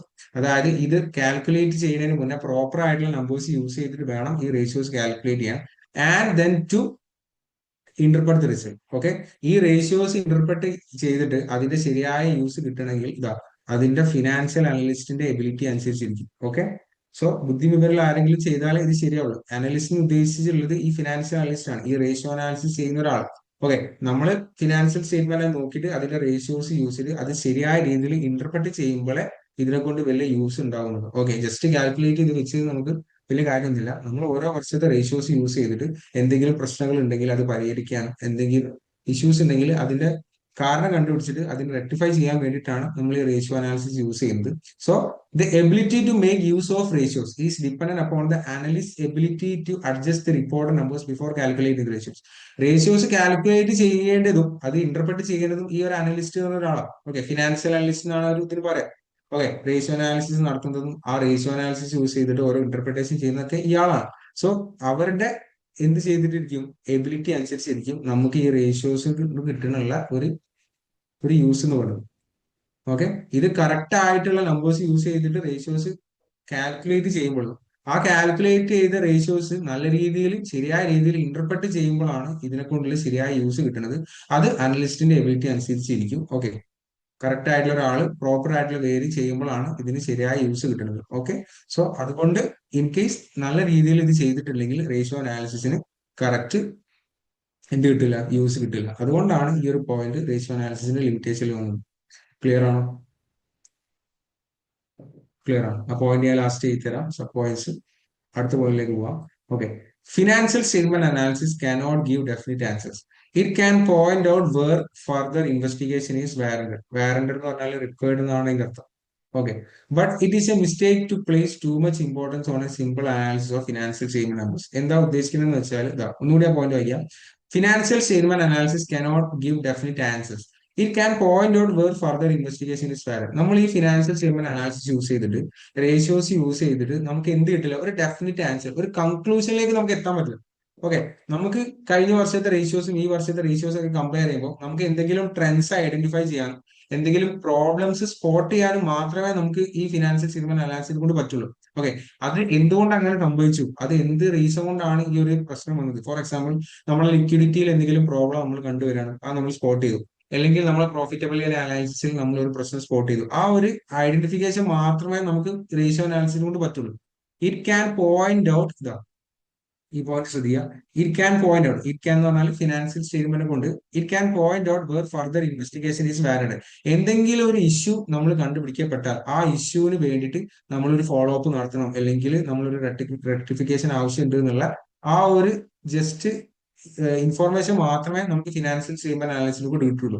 Okay, അത് എന്തുകൊണ്ട് വന്നു, എന്താണ് അതിന്റെ ഡെഫിനിറ്റ് ആൻസർ, അതിന്റെ എക്സാക്ട് റീസൺ ഒന്നും നമുക്ക് കറക്റ്റ് റേഷ്യോ അനാലിസിസ് മാത്രം യൂസ് ചെയ്ത് കിട്ടില്ല. നമ്മുടെ ഫിനാൻഷ്യൽ അനലിസ്റ്റ് അതിന് വേണ്ടിയിട്ടുള്ള ആ ഒരു റിസർച്ച് നടത്തിയിട്ട് എന്താണ് ആ ഒരു പ്രശ്നം വരാൻ കാരണം, എന്തുകൊണ്ട് അങ്ങനെ ഒരു പ്രശ്നം വന്നു, എന്താണ് അതിന്റെ സൊല്യൂഷൻ എന്നൊക്കെ കണ്ടുപിടിച്ചാലും അതിന് നമുക്കുള്ള ഡെഫിനറ്റ്ലി അതിന്റെ ആൻസർ കിട്ടുള്ളൂ. നമ്മൾ ഫിനാൻഷ്യൽ സ്റ്റേറ്റ്മെന്റ് യൂസ് ചെയ്തിട്ട് എന്തെങ്കിലും ഇഷ്യൂ നമ്മൾ റേസ് ചെയ്യപ്പെട്ടിട്ടുണ്ടെങ്കിൽ അതിനുള്ള സൊല്യൂഷൻ കിട്ടണമെങ്കിൽ നമ്മൾ അതിന് വേണ്ടിയിട്ടുള്ള എക്സ്ട്രാ റിസർച്ച് നടത്തണം. നമ്മൾ ഫിനാൻഷ്യൽ സ്റ്റേറ്റ്മെന്റ് അനാലിസിസ് കൊണ്ട് നമുക്ക് ആ ഒരു പ്രശ്നം മാത്രമേ ഐഡന്റിഫൈ ചെയ്യാൻ പറ്റുള്ളൂ. അതിന് വേണ്ടിയിട്ടുള്ള ഡെഫിനറ്റ് ആൻസർ, അതായത് എക്സാക്ട് സൊല്യൂഷൻ കിട്ടണമെങ്കിൽ നമ്മൾ വീണ്ടും റിസർച്ച് ചെയ്യേണ്ടി വരും, അല്ലെങ്കിൽ അതിന്റെ റൂട്ട് കോസ് കണ്ടുപിടിച്ചിട്ട് നമ്മൾ ഒരു സൊല്യൂഷൻ കണ്ടെത്തേണ്ടി വരും. Okay, so financial statements analysis use ചെയ്തിട്ട് നമുക്ക് ആ ഒരു എക്സാക്ട് ആൻസർ കിട്ടുന്നില്ല, അല്ലെങ്കിൽ നമ്മൾ ആ കംപ്ലീറ്റ് പ്രോബ്ലത്തിനുള്ള സൊല്യൂഷൻ കിട്ടുന്നില്ല. എന്താണ് നമ്മുടെ പ്രശ്നം, എന്താണ് നമ്മുടെ ഇഷ്യൂ എന്നുള്ളത് മാത്രം മനസ്സിലാക്കി തരാനേ ഈ ഫിനാൻഷ്യൽ സ്റ്റേറ്റ്മെന്റ് അനാലിസിസിനെ കൊണ്ട് പറ്റുള്ളൂ. അപ്പൊ അതുകൊണ്ടാണ് ഇവിടെ ഈ പോയിന്റ് വന്നത്. It can point out where further investigation is valid. നമ്മൾ നമ്മള് 2023 ഇൻകം സ്റ്റേറ്റ്മെന്റ്, 2024, 2025, ഓക്കെ, നമ്മുടെ പ്രോഫിറ്റബിലിറ്റിയിൽ എന്തെങ്കിലും ഇഷ്യൂ വന്നു, നമ്മുടെ ഗ്രോസ് പ്രോഫിറ്റ് മാർജിൻ 50% ആയിരുന്നു, 40% ആയിരുന്നു, 30% ആയിരുന്നു. So 2023 gross profit margin 50%, 2025 gross profit margin 30% പറഞ്ഞാൽ ഈ ഒരു പ്രോഫിറ്റബിലിറ്റി റേഷ്യോ ജസ്റ്റ് കുറഞ്ഞു, നമ്മുടെ കമ്പനിയുടെ പ്രോഫിറ്റബിലിറ്റി റെഡ്യൂസ് ആവുന്നുണ്ട്, 20% ഡിഫറൻസ് ഉണ്ട് എന്നുള്ള ആ ഒരു ഒറ്റ ഇൻഫർമേഷനെ നമുക്ക് കിട്ടുന്നുള്ളൂ. എന്തുകൊണ്ട് ഈ ഒരു പ്രോഫിറ്റ് കുറഞ്ഞു എന്ന് വെച്ചാൽ പല കാരണങ്ങളുണ്ടോ.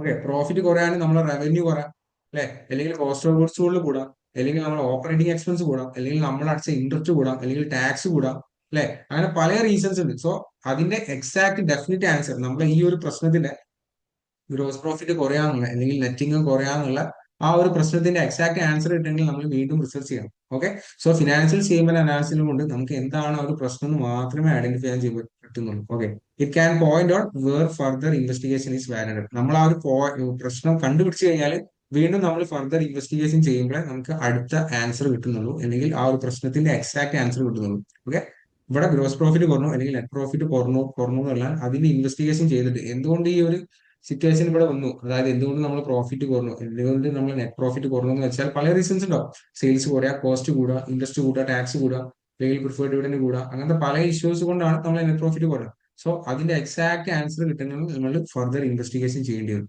Okay, so financial statement analysis കൊണ്ട് ജസ്റ്റ് ആ ഒരു പ്രോബ്ലം മാത്രമേ നമുക്ക് ഐഡന്റിഫൈ ചെയ്യാൻ പറ്റുള്ളൂ. ക്ലിയർ ആണോ? ക്ലിയർ ആണ്. സോ തേർഡ് പോയിന്റ് കഴിഞ്ഞു. ഫോർത്ത് പോയിന്റ് ഇതാ, സിമ്പിൾ പോയിന്റ് ആണ്. The usefulness of ratios. Okay, നമ്മൾ ഈ കാൽക്കുലേറ്റ് ചെയ്തിട്ടുള്ള റേഷ്യോസ്, നമ്മൾ current ratio, liquidity ratio, solvency ratio, depends on the quality of numbers used in there calculation. Okay, നമ്മൾ proper ആയിട്ടുള്ള financial data use ചെയ്തിട്ട് ratios calculate ചെയ്താലേ അതുകൊണ്ട് അർത്ഥമുള്ളൂ, അതുകൊണ്ട് ഉപകാരമുള്ളൂ. ഓക്കെ, നമ്മൾ റേഷ്യോ അനാലിസിന്റെ കാൽക്കുലേഷന് വേണ്ടിയിട്ടുള്ള ഫിനാൻഷ്യൽ ഡാറ്റ, നമ്മളെ ബാലൻസ് ഷീറ്റ്, ഇൻകം സ്റ്റേറ്റ്മെന്റ് ഒക്കെ പ്രോപ്പർ ആയിട്ടുള്ളത് യൂസ് ചെയ്താലേ നമ്മളെ റേഷ്യോ അനാലിസിസ് കൊണ്ട് അർത്ഥമുള്ളൂ. ഓക്കെ, അത് തെറ്റിപ്പോയിട്ടുണ്ടെങ്കിൽ റേഷ്യോ അനാലിസിസ് തെറ്റും. സിമ്പിൾ അല്ലേ? So usefulness of ratios depend on the quality of the numbers use in there calculation. അതായത് നമ്മൾ ഇൻകം സ്റ്റേറ്റ്മെന്റും ബാലൻസ് ഷീറ്റും യൂസ് ചെയ്യുമ്പോൾ അതിലുള്ള നമ്മുടെ ഫിനാൻഷ്യൽ നമ്പേഴ്സ്, നമ്മുടെ അസറ്റ്സ്, ലയബിലിറ്റീസ്, ക്യാപിറ്റൽ, ഇക്വിറ്റി, അതൊക്കെ കറക്റ്റ് ആയാലേ നമ്മൾ അത് വെച്ച് കണ്ടുപിടിച്ച റേഷ്യോസും കറക്റ്റ് ആവുള്ളൂ, അതിനെ കൊണ്ട് എന്തെങ്കിലും യൂസ് ഉണ്ടാവുള്ളൂ. ഓക്കെ, ഇത് തെറ്റിപ്പോയിട്ടുണ്ടെങ്കിൽ സ്വാഭാവികമായിട്ടും നമ്മൾ റേഷ്യോ അനാലിസിസിനെ അഫക്ട് ചെയ്യാൻ ചാൻസ് ഉണ്ട്. ക്ലിയർ ആണോ? ക്ലിയർ ആണ്. Next point, fifth point, fixed standards for ratios do not exist. Okay, a target ratio depends on condition within each firm and must be established by management, making it somewhat subjective. ആ point കൂടി നിങ്ങൾ വായിച്ചു നോക്കി. Fifth point,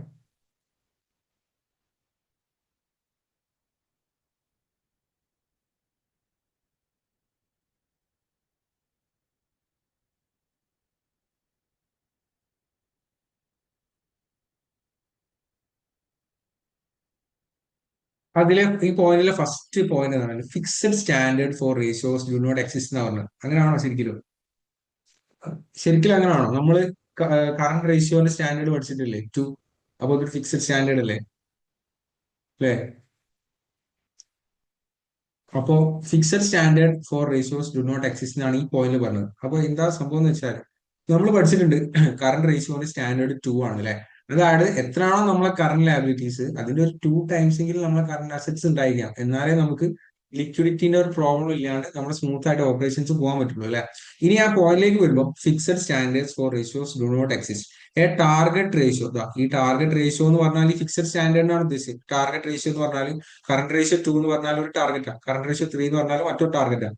A target ratios depend on conditions within each firm and must be established by management making it somewhat subjective. അതായത് നമ്മൾ പറഞ്ഞിട്ടുണ്ട്, ശരിയാണ്, നമ്മൾ കറണ്ട് റേഷ്യോന്റെ സ്റ്റാൻഡേർഡ് 2 ആണ്. പക്ഷെ എല്ലാ കമ്പനീസിനും ഈ കറണ്ട് റേഷ്യോ 2 തന്നെ വെച്ചോളം നിർബന്ധമില്ല. ചില കമ്പനീസിന് ഈ 2-നെക്കാട്ടി കൂടുതൽ വേണ്ടി വരും. ഓക്കെ, ചില കമ്പനീസിന് 2-നെക്കാളും കുറവ് മതിയായിരിക്കും, ചിലപ്പം 1 തന്നെ മതിയായിരിക്കും. ഫോർ എക്സാമ്പിൾ, ഒരുപാട് ഡെയിലി ട്രാൻസാക്ഷൻസ് നടത്തുന്ന ഒരു മാനുഫാക്ചറിങ് ഫേം ആണ്. ഓക്കെ, മാനുഫാക്ചറിങ് ഫേം എന്ന് പറഞ്ഞാൽ അവർക്ക് ഒരുപാട് ഡെയിലി കറണ്ട് ലയബിലിറ്റീസ് വരുന്നുണ്ട്, കറണ്ട് ഇൻവെന്ററീസ് വരുന്നുണ്ട്, ഓക്കെ, അക്കൗണ്ട് റിസീവബിൾ വരുന്നുണ്ട്. സോ ഒരുപാട് ഓപ്പറേഷൻസ് അധികമുള്ള കമ്പനീസിന് കൂടുതൽ വർക്കിംഗ് ക്യാപിറ്റൽ വേണ്ടി വരും. ഓക്കെ, അപ്പൊ അവർ കൂടുതൽ കറണ്ട് അസറ്റ് മെയിൻറ്റെയിൻ ചെയ്യേണ്ടി വരും. കാരണം കറണ്ട് ലയബിലിറ്റീസും കറണ്ട് അസറ്റും ഒരുപാടുള്ള കമ്പനീസ് ആണ് ഒരു മാനുഫാക്ചറിങ് കമ്പനീസ് എന്ന് പറഞ്ഞത്. ഓക്കെ, ഇനി ഒരു സർവീസ് ഫേം, ഓക്കെ, അല്ലെങ്കിൽ ഒരു റിയൽ എസ്റ്റേറ്റ് ഫേം, ഒരു റിയൽ എസ്റ്റേറ്റ് ബിസിനസ് നടത്തുന്ന അല്ലെങ്കിൽ അതിന്റെ സർവീസ് കൊടുക്കുന്ന ഒരു കമ്പനി. ഓക്കെ, അവർക്ക് പ്രൊഡക്ട്സ് ഉണ്ടോ? ഇല്ല, അവർ സർവീസ് മാത്രമേ ചെയ്യുന്നത്. അവർ കൺസൾട്ടൻസി അതായിരിക്കും ചെയ്യുക. ഓക്കെ, അതായത് അവർക്ക് പ്രൊഡക്ട്സ് ഇല്ല, അവർ പ്രൊഡക്ഷൻ നടത്തുന്നില്ല, ഒന്നും ചെയ്യുന്നില്ല. അവരെന്താ ചെയ്യുന്നത് വെച്ചാൽ റിയൽ എസ്റ്റേറ്റ് സർവീസ് ആണ്. ഓക്കെ, ബ്രോക്കറേജ് സർവീസ് ആണ് അവർ ചെയ്തു കൊടുക്കുന്നത് വിചാരിക്കുക. അപ്പൊ അവർക്ക് പ്രൊഡക്റ്റ് ഉണ്ടാവില്ല, അവർക്ക് ഡെയിലി മാനുഫാക്ചറിങ് ഉണ്ടാവില്ല. ഓക്കെ, അവർക്ക് സപ്ലൈസ് കുറവായിരിക്കും. ഓക്കെ, അവർക്ക് അക്കൗണ്ട് റിസീവബിൾ കുറവായിരിക്കും. ഓക്കെ, സോ അവർക്ക് കറണ്ട് ലയബിലിറ്റീസിന്റെ ഒരുപാട് ടൈംസ് കറണ്ട് അസറ്റ് വേണമെന്ന് നിർബന്ധമില്ല.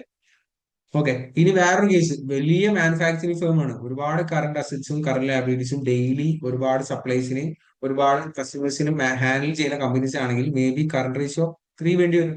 ഓക്കെ, നമ്മൾ പഠിച്ചിട്ടുണ്ട് 2 ആണ്. സോ ഞാൻ ഇപ്പൊ പറഞ്ഞതിന്റെ ഒരു കൺക്ലൂഷൻ എന്ന് പറഞ്ഞിട്ടുണ്ടെങ്കിൽ, ഓക്കെ, ഈ ഫിക്സഡ് സ്റ്റാൻഡേർഡ്സ് ഫോർ റേഷ്യോ ഒരു കമ്പനിക്കും ഇല്ല.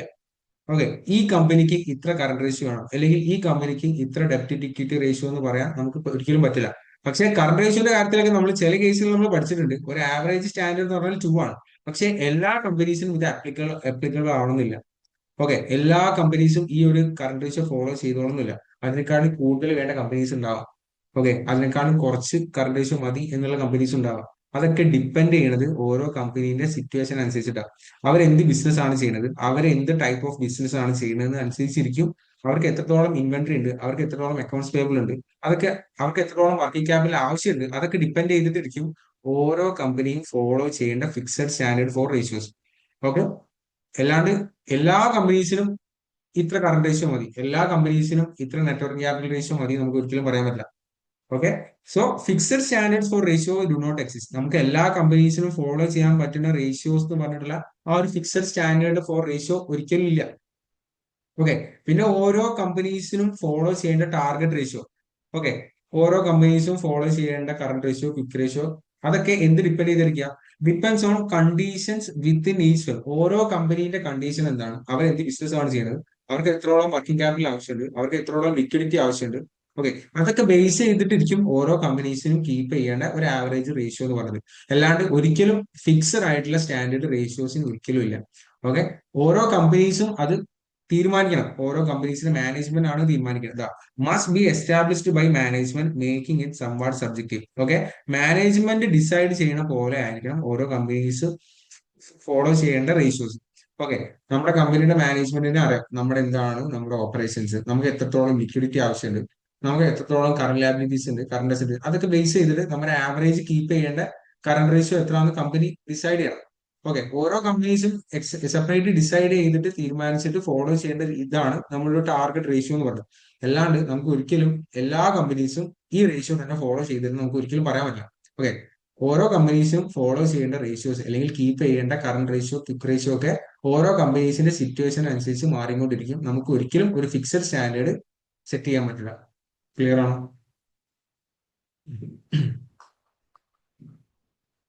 പക്ഷെ സിമിലർ കമ്പനീസിന് ഞാൻ നേരത്തെ പറഞ്ഞു ഓട്ടോമൊബൈൽ ഇൻഡസ്ട്രിയിലുള്ള ഒരു പുതിയൊരു കമ്പനീസിന് അവർക്ക് അവരുടെ കറണ്ട് റേഷ്യോ ബുക്ക് റേഷ്യോ അതിൽ നിന്ന് വലിയ ആഴുണ്ടെങ്കിൽ വേണമെങ്കിൽ അവർക്ക് കമ്പാരിസന് വേണമെങ്കിൽ ബെഞ്ച് മാർക്ക് യൂസ് ചെയ്യാം. Okay, pre determined bench mark ഞാൻ പറഞ്ഞ പോലെ ടാറ്റ മോട്ടോഴ്സിന്റെ കമ്പനീസിന് വേണമെങ്കിൽ കമ്പാരിസന് വേണ്ടിയിട്ട് ഒരു ബെഞ്ച് മാർക്ക് ആയിട്ട് കമ്പയർ ചെയ്യാം.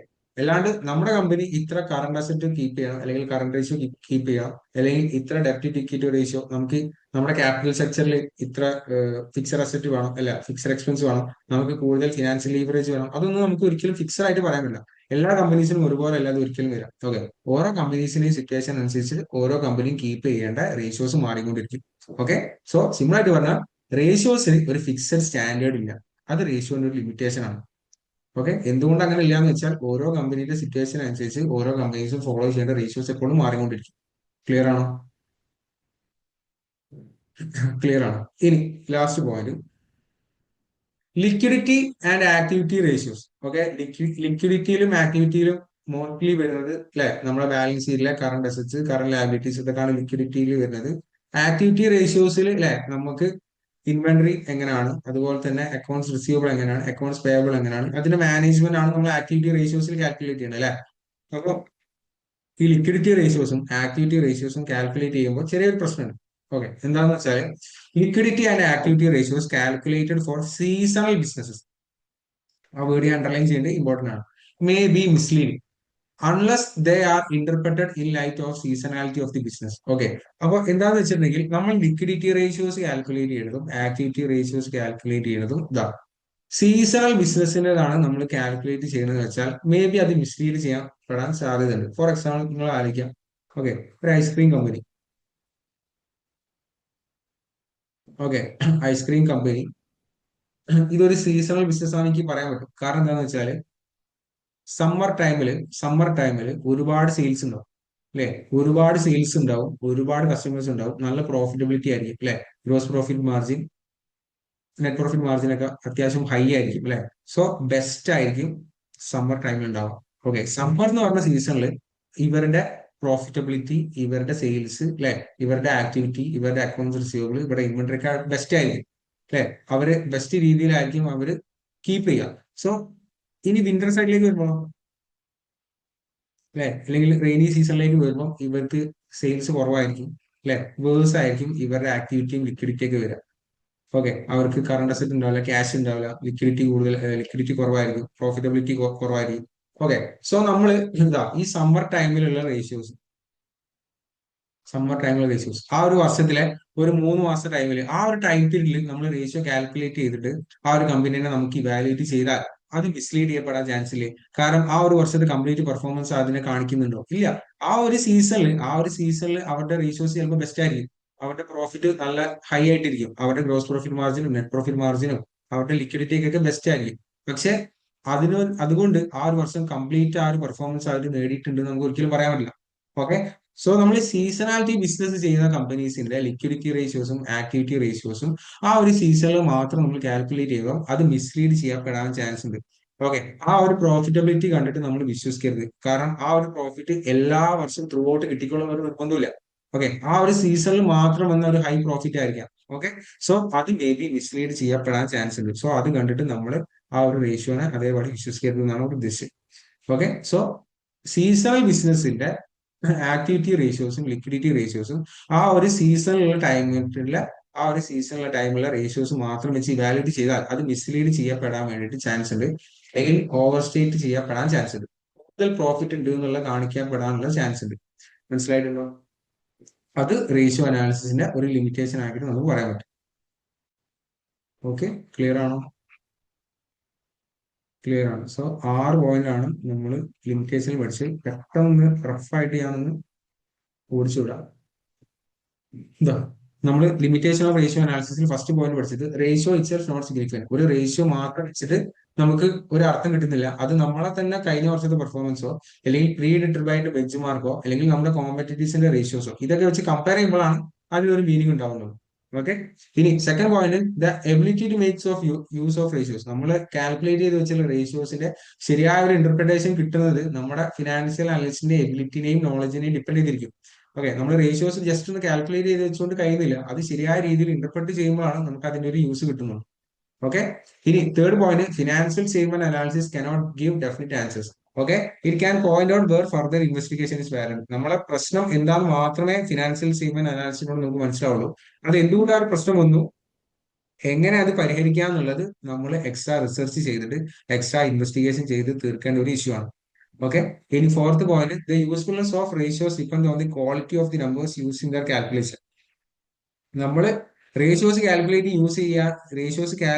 ചെയ്യാൻ വേണ്ടി നമ്മൾ യൂസ് ചെയ്ത നമ്മളെ നമ്പേഴ്സ്, അതായത് നമ്മുടെ ഇൻകം സ്റ്റേറ്റ്മെന്റും ബാലൻസ് ഷീറ്റും അതിലെ ഫിനാൻഷ്യൽ ഡാറ്റ കറക്റ്റ് ആയാലേ നമ്മൾ കാൽക്കുലേറ്റ് ചെയ്തിട്ടുള്ള റേഷ്യോസ് കറക്റ്റ് ആവും. ഓക്കെ, അത് തെറ്റിപ്പോയിട്ടുണ്ടെങ്കിൽ ഇവിടെയും തെറ്റും. ഇനി fifth point, fixed standards for ratios do not exist. റേഷ്യോസിന് ഒരിക്കലും ഒരു ഫിക്സഡ് സ്റ്റാൻഡേർഡ് ഇല്ല. എങ്കിൽ കൂടി നമ്മൾ പഠിച്ചിട്ടുണ്ട് ചില റേഷ്യോസ് നമ്മൾ ഫിക്സഡ് സ്റ്റാൻഡേർഡ് പഠിച്ചിട്ടുണ്ട്. ആവറേജ് ഒരു കമ്പനി കീപ്പ് ചെയ്യേണ്ട കറണ്ട് റേഷ്യോ എന്ന് പറഞ്ഞാൽ 2 ആണ്. അതിനർത്ഥം എല്ലാ ടൈപ്പ് ഓഫ് ബിസിനസ്സും കറണ്ട് റേഷ്യോ 2 തന്നെ കീപ്പ് ചെയ്യണമെന്ന് നിർബന്ധമില്ല. ഓരോ കമ്പനീസിന്റെയും ചിലപ്പോൾ ഡിഫറെന്റ് ആയിരിക്കാം. ഓക്കെ, അത് കമ്പനി ഡിസൈഡ് ചെയ്യണം. കമ്പനിയുടെ മാനേജ്മെന്റ് ആണ് ഡിസൈഡ് ചെയ്യേണ്ടത്. ഓരോ കമ്പനീന്റെ കണ്ടീഷനെയും സിറ്റുവേഷനെയും അവർ ചെയ്യുന്ന ബിസിനസിനെയും ഒക്കെ ഡിപ്പെൻഡ് ചെയ്തിരിക്കും ഓരോ കമ്പനീസും ഫോളോ ചെയ്യേണ്ട റേഷ്യോസ്. അല്ലാണ്ട് എല്ലാ കമ്പനീസിനും ഫോളോ ചെയ്യാൻ പറ്റില്ല ഫിക്സഡ് ആയിട്ട് ഒരു സ്റ്റാൻഡേർഡ് എന്തിനില്ല, റേഷ്യോസിനില്ല. അതുകൊണ്ടാണ് അത് ലിമിറ്റേഷൻ ആയിട്ട് വന്നത്. ഇനി ലാസ്റ്റ് പോയിന്റ്, നമ്മൾ സീസണാലിറ്റി ബിസിനസ് ചെയ്യുന്ന ഓരോ കമ്പനീസിന്റെ, ഫോർ എക്സാമ്പിൾ ഐസ്ക്രീമിന്റെ ഷോപ്പ്, സമ്മറിൽ നല്ല പ്രോഫിറ്റ് ഉണ്ടാവും, നല്ല റേഷ്യോസ് ഉണ്ടാവും. അത് മാത്രം വെച്ചിട്ട് ആ ഒരു കമ്പനിയെ നമ്മൾ ഇവാലുവേറ്റ് ചെയ്യുമ്പോൾ അത് മിസ്ലീഡ് ചെയ്യപ്പെടാൻ ചാൻസ് ഉണ്ട്. ഓക്കെ, സോ 6 പോയിന്റ് ആണ് നമ്മൾ ലിമിറ്റേഷൻസിൽ പഠിച്ചത്. ഏതെങ്കിലും പോയിന്റിൽ ഡൗട്ട് ഉണ്ടോ, ഞാൻ റിപ്പീറ്റ് ചെയ്യണോ? വേണ്ട, അങ്ങനെയാണെങ്കിൽ നിങ്ങൾ പോയിന്റ് ഇരിക്കോളൂ. ഇതാ, 6 പോയിന്റ് ചെയ്താ ഫസ്റ്റ് പോയിന്റ് അതിന്റെ സബ് പോയിന്റ്, ബാക്കിയുള്ളതിനെ ഞാൻ ഫിൽ ചെയ്ത് തരാം. ഓക്കെ, ഫസ്റ്റ് പോയിന്റ് സ്റ്റാർട്ട് ചെയ്യാം. A ratio by itself is not significant. അത് വെച്ച് സ്റ്റാർട്ട് ചെയ്യാം.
6 പോയിന്റ്സ് ഉണ്ട്.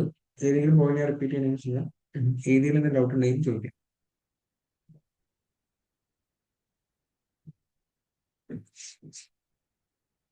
ഞാൻ ആ എഴുതിയിട്ടുള്ള സബ് പോയിന്റ് നോക്കിയിട്ടുണ്ടെങ്കിൽ നമുക്ക് പെട്ടെന്ന് ക്യാച്ച് ചെയ്യാൻ പറ്റും എന്താണ് ആ പോയിന്റ് കൊണ്ട് ഉദ്ദേശിച്ചത്. അതിന് വേണ്ടിയിട്ടാണ് ഇത്.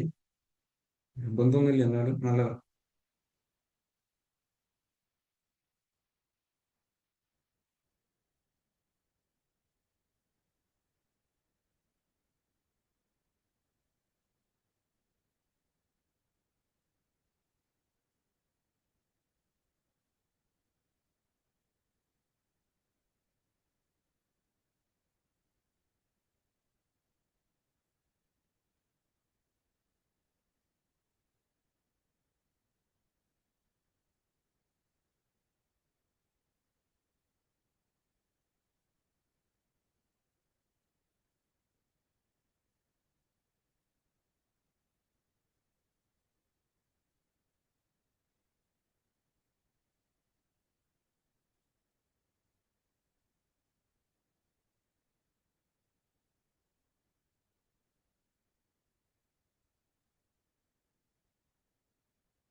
ചോദിച്ചോളൂ കേട്ടോ എന്തെങ്കിലും.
ആരാധന ഇരിക്കുന്നോ?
കഴിഞ്ഞായിരുന്നോ? ഓക്കെ. ആ ഇരിക്കും ഇരിക്കും. ആരാധന കഴിഞ്ഞോ?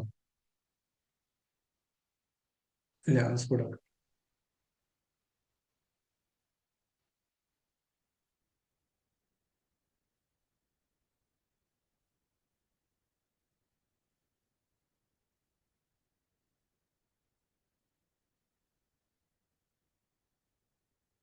Okay. So benefits of ratio analysis 4 point നമ്മൾ പഠിച്ചു. ലിമിറ്റേഷൻസ് ഓഫ് റേഷ്യോ അനാലിസിസ് പഠിച്ചു. അത്രേ ഉള്ളൂ. ഇനി നമ്മൾ ഡയറക്റ്റ്ലി ചെല്ലാൻ പോകുന്നത്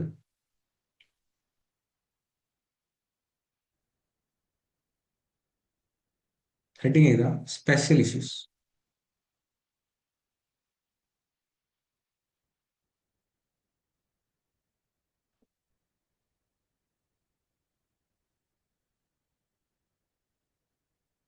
സ്പെഷ്യൽ ഇഷ്യൂസിൽ ഒരു 4-5 ടോപ്പിക് പഠിക്കാനുണ്ട്.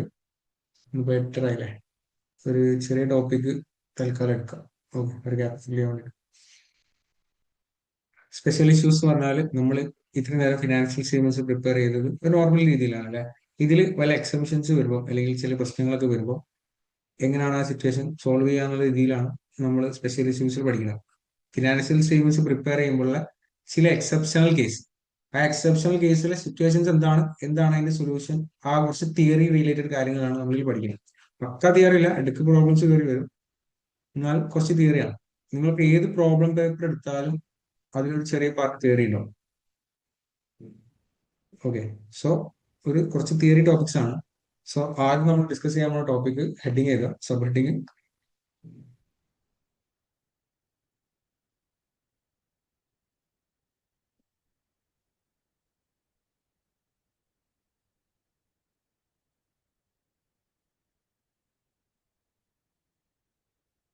Accounting profit versus economic profit.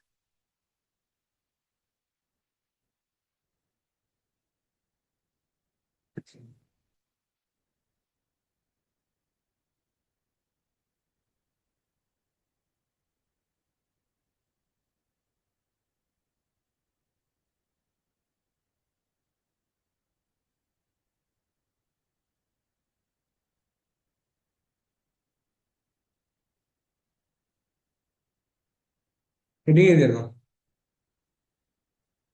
നിങ്ങൾ കേട്ടിട്ടുണ്ടോ അക്കൗണ്ടിങ് പ്രോഫിറ്റ് എക്കണോമിക് പ്രോഫിറ്റ് കേട്ടിട്ടുണ്ടോ? എന്താ മുബഷിറൊക്കെ അറിയണമെന്ന് പറയും. എന്തൊക്കെ അറിയാം? എക്കണോമിക് പ്രോഫിറ്റ് കേട്ടിട്ടുണ്ടോ? Economic profit means real profit. Accounting profit വെച്ച് accounting entries, depreciation പോലെയുള്ള കാര്യങ്ങളെല്ലാം കൺസിഡർ ചെയ്തിട്ടുള്ള പ്രോഫിറ്റ്. കുറച്ചൊക്കെ ശരിയാണ്, കുറച്ച് മാറ്റങ്ങൾ വരുത്താറുണ്ട്. ഓക്കെ. അക്കൗണ്ടിങ് പ്രോഫിറ്റ് നമ്മൾ ഇത്രയും നേരം ചെയ്ത ഗ്രോസ് പ്രോഫിറ്റ്, നെറ്റ് പ്രോഫിറ്റ് എന്നുള്ള പ്രോഫിറ്റ്. എക്കണോമിക് പ്രോഫിറ്റിലേക്ക് വരുമ്പോൾ ഒരു ചെറിയ ഒരു കാര്യങ്ങൾ നമ്മളതിൽ കൺസിഡർ ചെയ്യണം. സിമ്പിൾ ടോപ്പിക്കാണ്. ഞാൻ ഒരു എക്സാമ്പിൾ കാണിച്ചു തരാം. ശ്രദ്ധിക്കാം ഏതാണ്.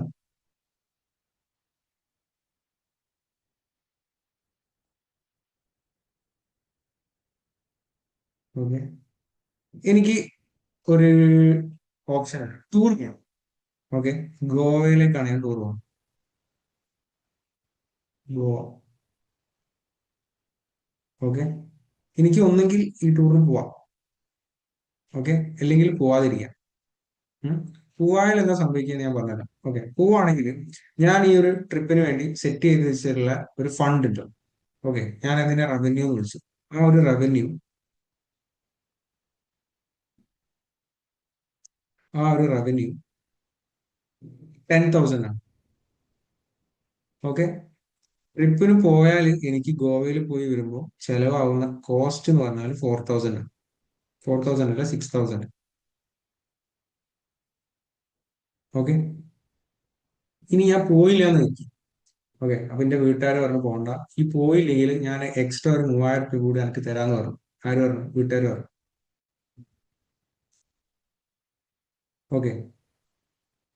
അപ്പോൾ ഇതാണ് അവസ്ഥ. ഞാൻ പോയിട്ടുണ്ടെങ്കിൽ റവന്യൂ 10,000, അതിൽ 6,000 ചെലവാക്കണം.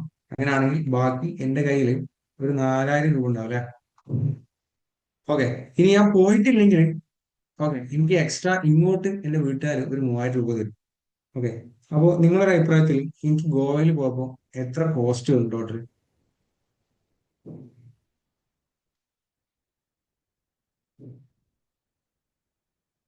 1000 ആണോ? എത്ര? 9000. 9000 അല്ലേ? കാരണം എന്താന്ന് വെച്ചാല് ഈ ഒരു 3000 രൂപ അല്ലെ, ഇത് ഞാൻ നഷ്ടപ്പെടുത്തിയിട്ടല്ലേ ഈ ഒരു ഓപ്ഷൻ ചൂസ് ചെയ്ത്, അല്ലെ? നമ്മൾ ഓൾറെഡി പഠിച്ചതാണ് ഓപ്പർച്യൂണിറ്റി കോസ്റ്റ്, അല്ലെ? എനിക്ക് ആക്ച്വലി എന്റെ പോക്കറ്റിൽ നിന്ന് എടുത്തിട്ട് ഞാൻ കൊടുത്ത കോസ്റ്റ് ചെലവ് എന്ന് പറഞ്ഞാൽ 6000 രൂപ മാത്രം. ഓക്കെ.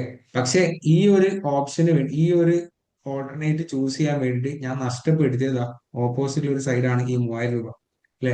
ഞാൻ ഈ ട്രിപ്പിന് പോയോണ്ട് എനിക്ക് ഇങ്ങോട്ട് കിട്ടേണ്ട ഒരു 3000 നഷ്ടപ്പെടുത്തി, അല്ലെ? ഇനി മുബഷിർ പറഞ്ഞു 9000 രൂപയാണ് എനിക്കൊന്ന് ചെലവ്, ശരിയാണ്. ഇനി നമുക്കൊന്ന് ട്രിപ്പിന് പോയില്ലെങ്കിൽ എന്താ അവസ്ഥ നോക്കാം, ഇന്ത്യയിൽ എത്ര രൂപ ഉണ്ടാവും നോക്കാം. ഓക്കെ, ഞാൻ ട്രിപ്പിന് പോയിട്ടില്ല. ഓക്കെ, പിന്നെ ആ റവന്യൂ ഞാൻ സെറ്റാക്കി വെച്ചിട്ടുള്ള 10000 രൂപ അവിടെ തന്നെ ഉണ്ട്. ഓക്കെ, 10000 പ്ലസ് ബെനിഫിറ്റ്, ഞാൻ ട്രിപ്പിന് പോവാത്തതുകൊണ്ട് എനിക്ക് കിട്ടിയ ബെനിഫിറ്റ് എത്ര? 3000 അല്ലേ? അല്ലെ? എന്റെ വീട്ടുകാർക്ക് എക്സ്ട്രാ അങ്ങോട്ട് പോക്കറ്റ് മണി ആയിട്ട് ഒരു 3000 രൂപ തന്നു. മൈനസ് എന്തെങ്കിലും കോസ്റ്റ് ഉണ്ടോ? ഞാൻ ട്രിപ്പിന് പോവാത്ത സ്ഥിതിക്ക് കോസ്റ്റ് എന്തെങ്കിലും ഉണ്ടോ? ഇല്ല. എന്റെ കയ്യിൽ ഇപ്പൊ എത്ര രൂപ ബാലൻസ് ഉണ്ട്? എത്ര? 13,000. 13,000 അല്ലെ? 13,000 ഉണ്ട് എന്റെ കയ്യിൽ ഇപ്പോ, അല്ലെ? 13,000ഉം 4,000 ഡിഫറൻസ് പറഞ്ഞാൽ 9,000 അല്ലേ? അല്ലെ? ഞാൻ ഈ ട്രിപ്പ് പോയോണ്ട് ഈ ഒരു ഓപ്ഷൻ ഞാൻ ചൂസ് ചെയ്തുകൊണ്ട് എനിക്ക് ആക്ച്വലി 6,000 അല്ലേ കോസ്റ്റ് വരുന്നത്, 9,000 ആണ് കോസ്റ്റ് വരുന്നത്, അല്ലെ? സോ അക്കൗണ്ടിങ് പ്രോഫിറ്റിൽ നിന്നും എക്കണോമിക് പ്രോഫിറ്റിലുള്ള ഡിഫറൻസ് എന്താണെന്ന് വെച്ചാൽ, അക്കൗണ്ടിങ് പ്രോഫിറ്റ് ആണ് നമ്മൾ ഇത്രയും കണ്ടുപിടിച്ചിട്ടുള്ള നമ്മൾ income സ്റ്റേറ്റ്മെന്റിലെ profit, gross profit, net profit. Okay, actually നമ്മൾ കൊടുത്തിട്ടുള്ള, ആക്ച്വലി നമ്മളെ കൈമുന്ന് പോയിട്ടുള്ള കോസ്റ്റുകൾ മാത്രമേ ഈ അക്കൗണ്ടിങ് പ്രോഫിറ്റിൽ നമുക്ക് കാണാൻ പറ്റുള്ളൂ. നമ്മൾ ഗ്രോസ് പ്രോഫിറ്റ്, നെറ്റ് പ്രോഫിറ്റ് ഇതൊക്കെ അക്കൗണ്ടിങ് പ്രോഫിറ്റ്, അത് വെച്ചാണ് നമ്മൾ റേഷ്യോ അനാലിസിസ് കാണിച്ചത്. പക്ഷേ അക്കൗണ്ടിങ് പ്രോഫിറ്റ് മാത്രമല്ല, വേറൊരു ടൈപ്പ് ഓഫ് പ്രോഫിറ്റ് ഉണ്ട്, എക്കണോമിക് പ്രോഫിറ്റ്. എന്താണ് അതിന്റെ ഡിഫറൻസ് എന്ന് വെച്ചിട്ടുണ്ടെങ്കിൽ, ഇതാ ഞാൻ ഈ ഒരു രീതി കാൽക്കുലേറ്റ് ചെയ്തെന്ന് വെച്ചെങ്കിൽ, ഇതാ നമ്മളിപ്പം പറഞ്ഞ എക്സാമ്പിൾ കണക്ട് ചെയ്തിട്ട് പറയുകയാണെങ്കിൽ എക്കണോമിക് പ്രോഫിറ്റും എക്കണോമിക് പ്രോഫിറ്റിലെ ഡിഫറൻസ് ഒരുമിച്ച് നമുക്ക് പഠിക്കാം. Next example. ഓക്കെ, ഇവിടെ എന്റെ റവന്യൂ എന്ന് പറഞ്ഞാൽ, ഓക്കെ, റവന്യൂ എന്ന് പറഞ്ഞാൽ 10,000 ആണ്, നിങ്ങൾ ശ്രദ്ധിക്കുക. Minus cost, okay, minus cost 6,000 ആണ്. ഈ 6,000ഉം 10,000ഉം ആയിട്ടുള്ള ഡിഫറൻസ് ആണ് 4,000, അല്ലെ? ഈ 4,000നെ ഞാൻ എന്ത് വിളിച്ചു? അക്കൗണ്ടിങ് പ്രോഫിറ്റ് എന്ന് വിളിച്ചു. ഓക്കെ, ഈ അക്കൗണ്ടിങ് പ്രോഫിറ്റിൽ നിന്ന് ഞാൻ ലെസ് ചെയ്യാൻ പോവാണ് ഓപ്പർച്യൂണിറ്റി കോസ്റ്റ്. ഓക്കെ, ഈ ഒരു ഓപ്ഷൻ ചൂസ് ചെയ്യാൻ വേണ്ടിയിട്ട് ഞാൻ നഷ്ടപ്പെടുത്തിയതാ ഈ 3000 രൂപ. ഈ ഒരു ബെനിഫിറ്റ് ഞാൻ നഷ്ടപ്പെടുത്തിയിട്ടാണ് ഈ ടൂർ പോയിട്ടുള്ളത്. സോ ആ നഷ്ടപ്പെട്ട എമൗണ്ട് കൂടി ഞാൻ എന്ത് ചെയ്യാൻ പോകണം? എന്റെ അക്കൗണ്ടിങ് പ്രോഫിറ്റിൽ നിന്ന് കുറയ്ക്കാൻ പോകും. ഇതാ, അപ്പോൾ ഞാൻ ഓപ്പർച്യൂണിറ്റി കോസ്റ്റ് ആക്കിയിട്ട് ഒരു 3000 രൂപ കുറച്ചു. ഓക്കെ, അപ്പം കിട്ടിയ എമൗണ്ട് ആണ് 1000. ഓക്കെ, ഈ 1000 നമ്മൾ വിളിക്കുന്ന പേരാണ് എക്കണോമിക് പ്രോഫിറ്റ്. ഓക്കെ, ഈ എക്കണോമിക് പ്രോഫിറ്റ് നമുക്ക് ഏതെങ്കിലും ഫിനാൻഷ്യൽ സ്റ്റേറ്റ്മെന്റ്സിൽ കാണാൻ പറ്റും. നമ്മൾ ഇത്രയും നേരം ഫിനാൻഷ്യൽ സ്റ്റേറ്റ്മെന്റ്സ് പ്രിപ്പയർ ചെയ്തപ്പോൾ നമ്മൾ ഓപ്പർച്യൂണിറ്റി കോസ്റ്റ് എത്രയാണെന്നൊക്കെ പറഞ്ഞിട്ട് എവിടെയെങ്കിലും നമ്മൾ കൊടുത്തിട്ടുണ്ടോ? എന്തെങ്കിലും കോസ്റ്റ് നമ്മൾ ലെസ് ചെയ്തിട്ടുണ്ടോ? നമ്മൾ ഇത്രയും നേരം ഉണ്ടാക്കിയിട്ടുള്ള പ്രോഫിറ്റ് എന്ന് പറഞ്ഞാൽ അക്കൗണ്ടിങ് പ്രോഫിറ്റ് ആണ്, അല്ലെ?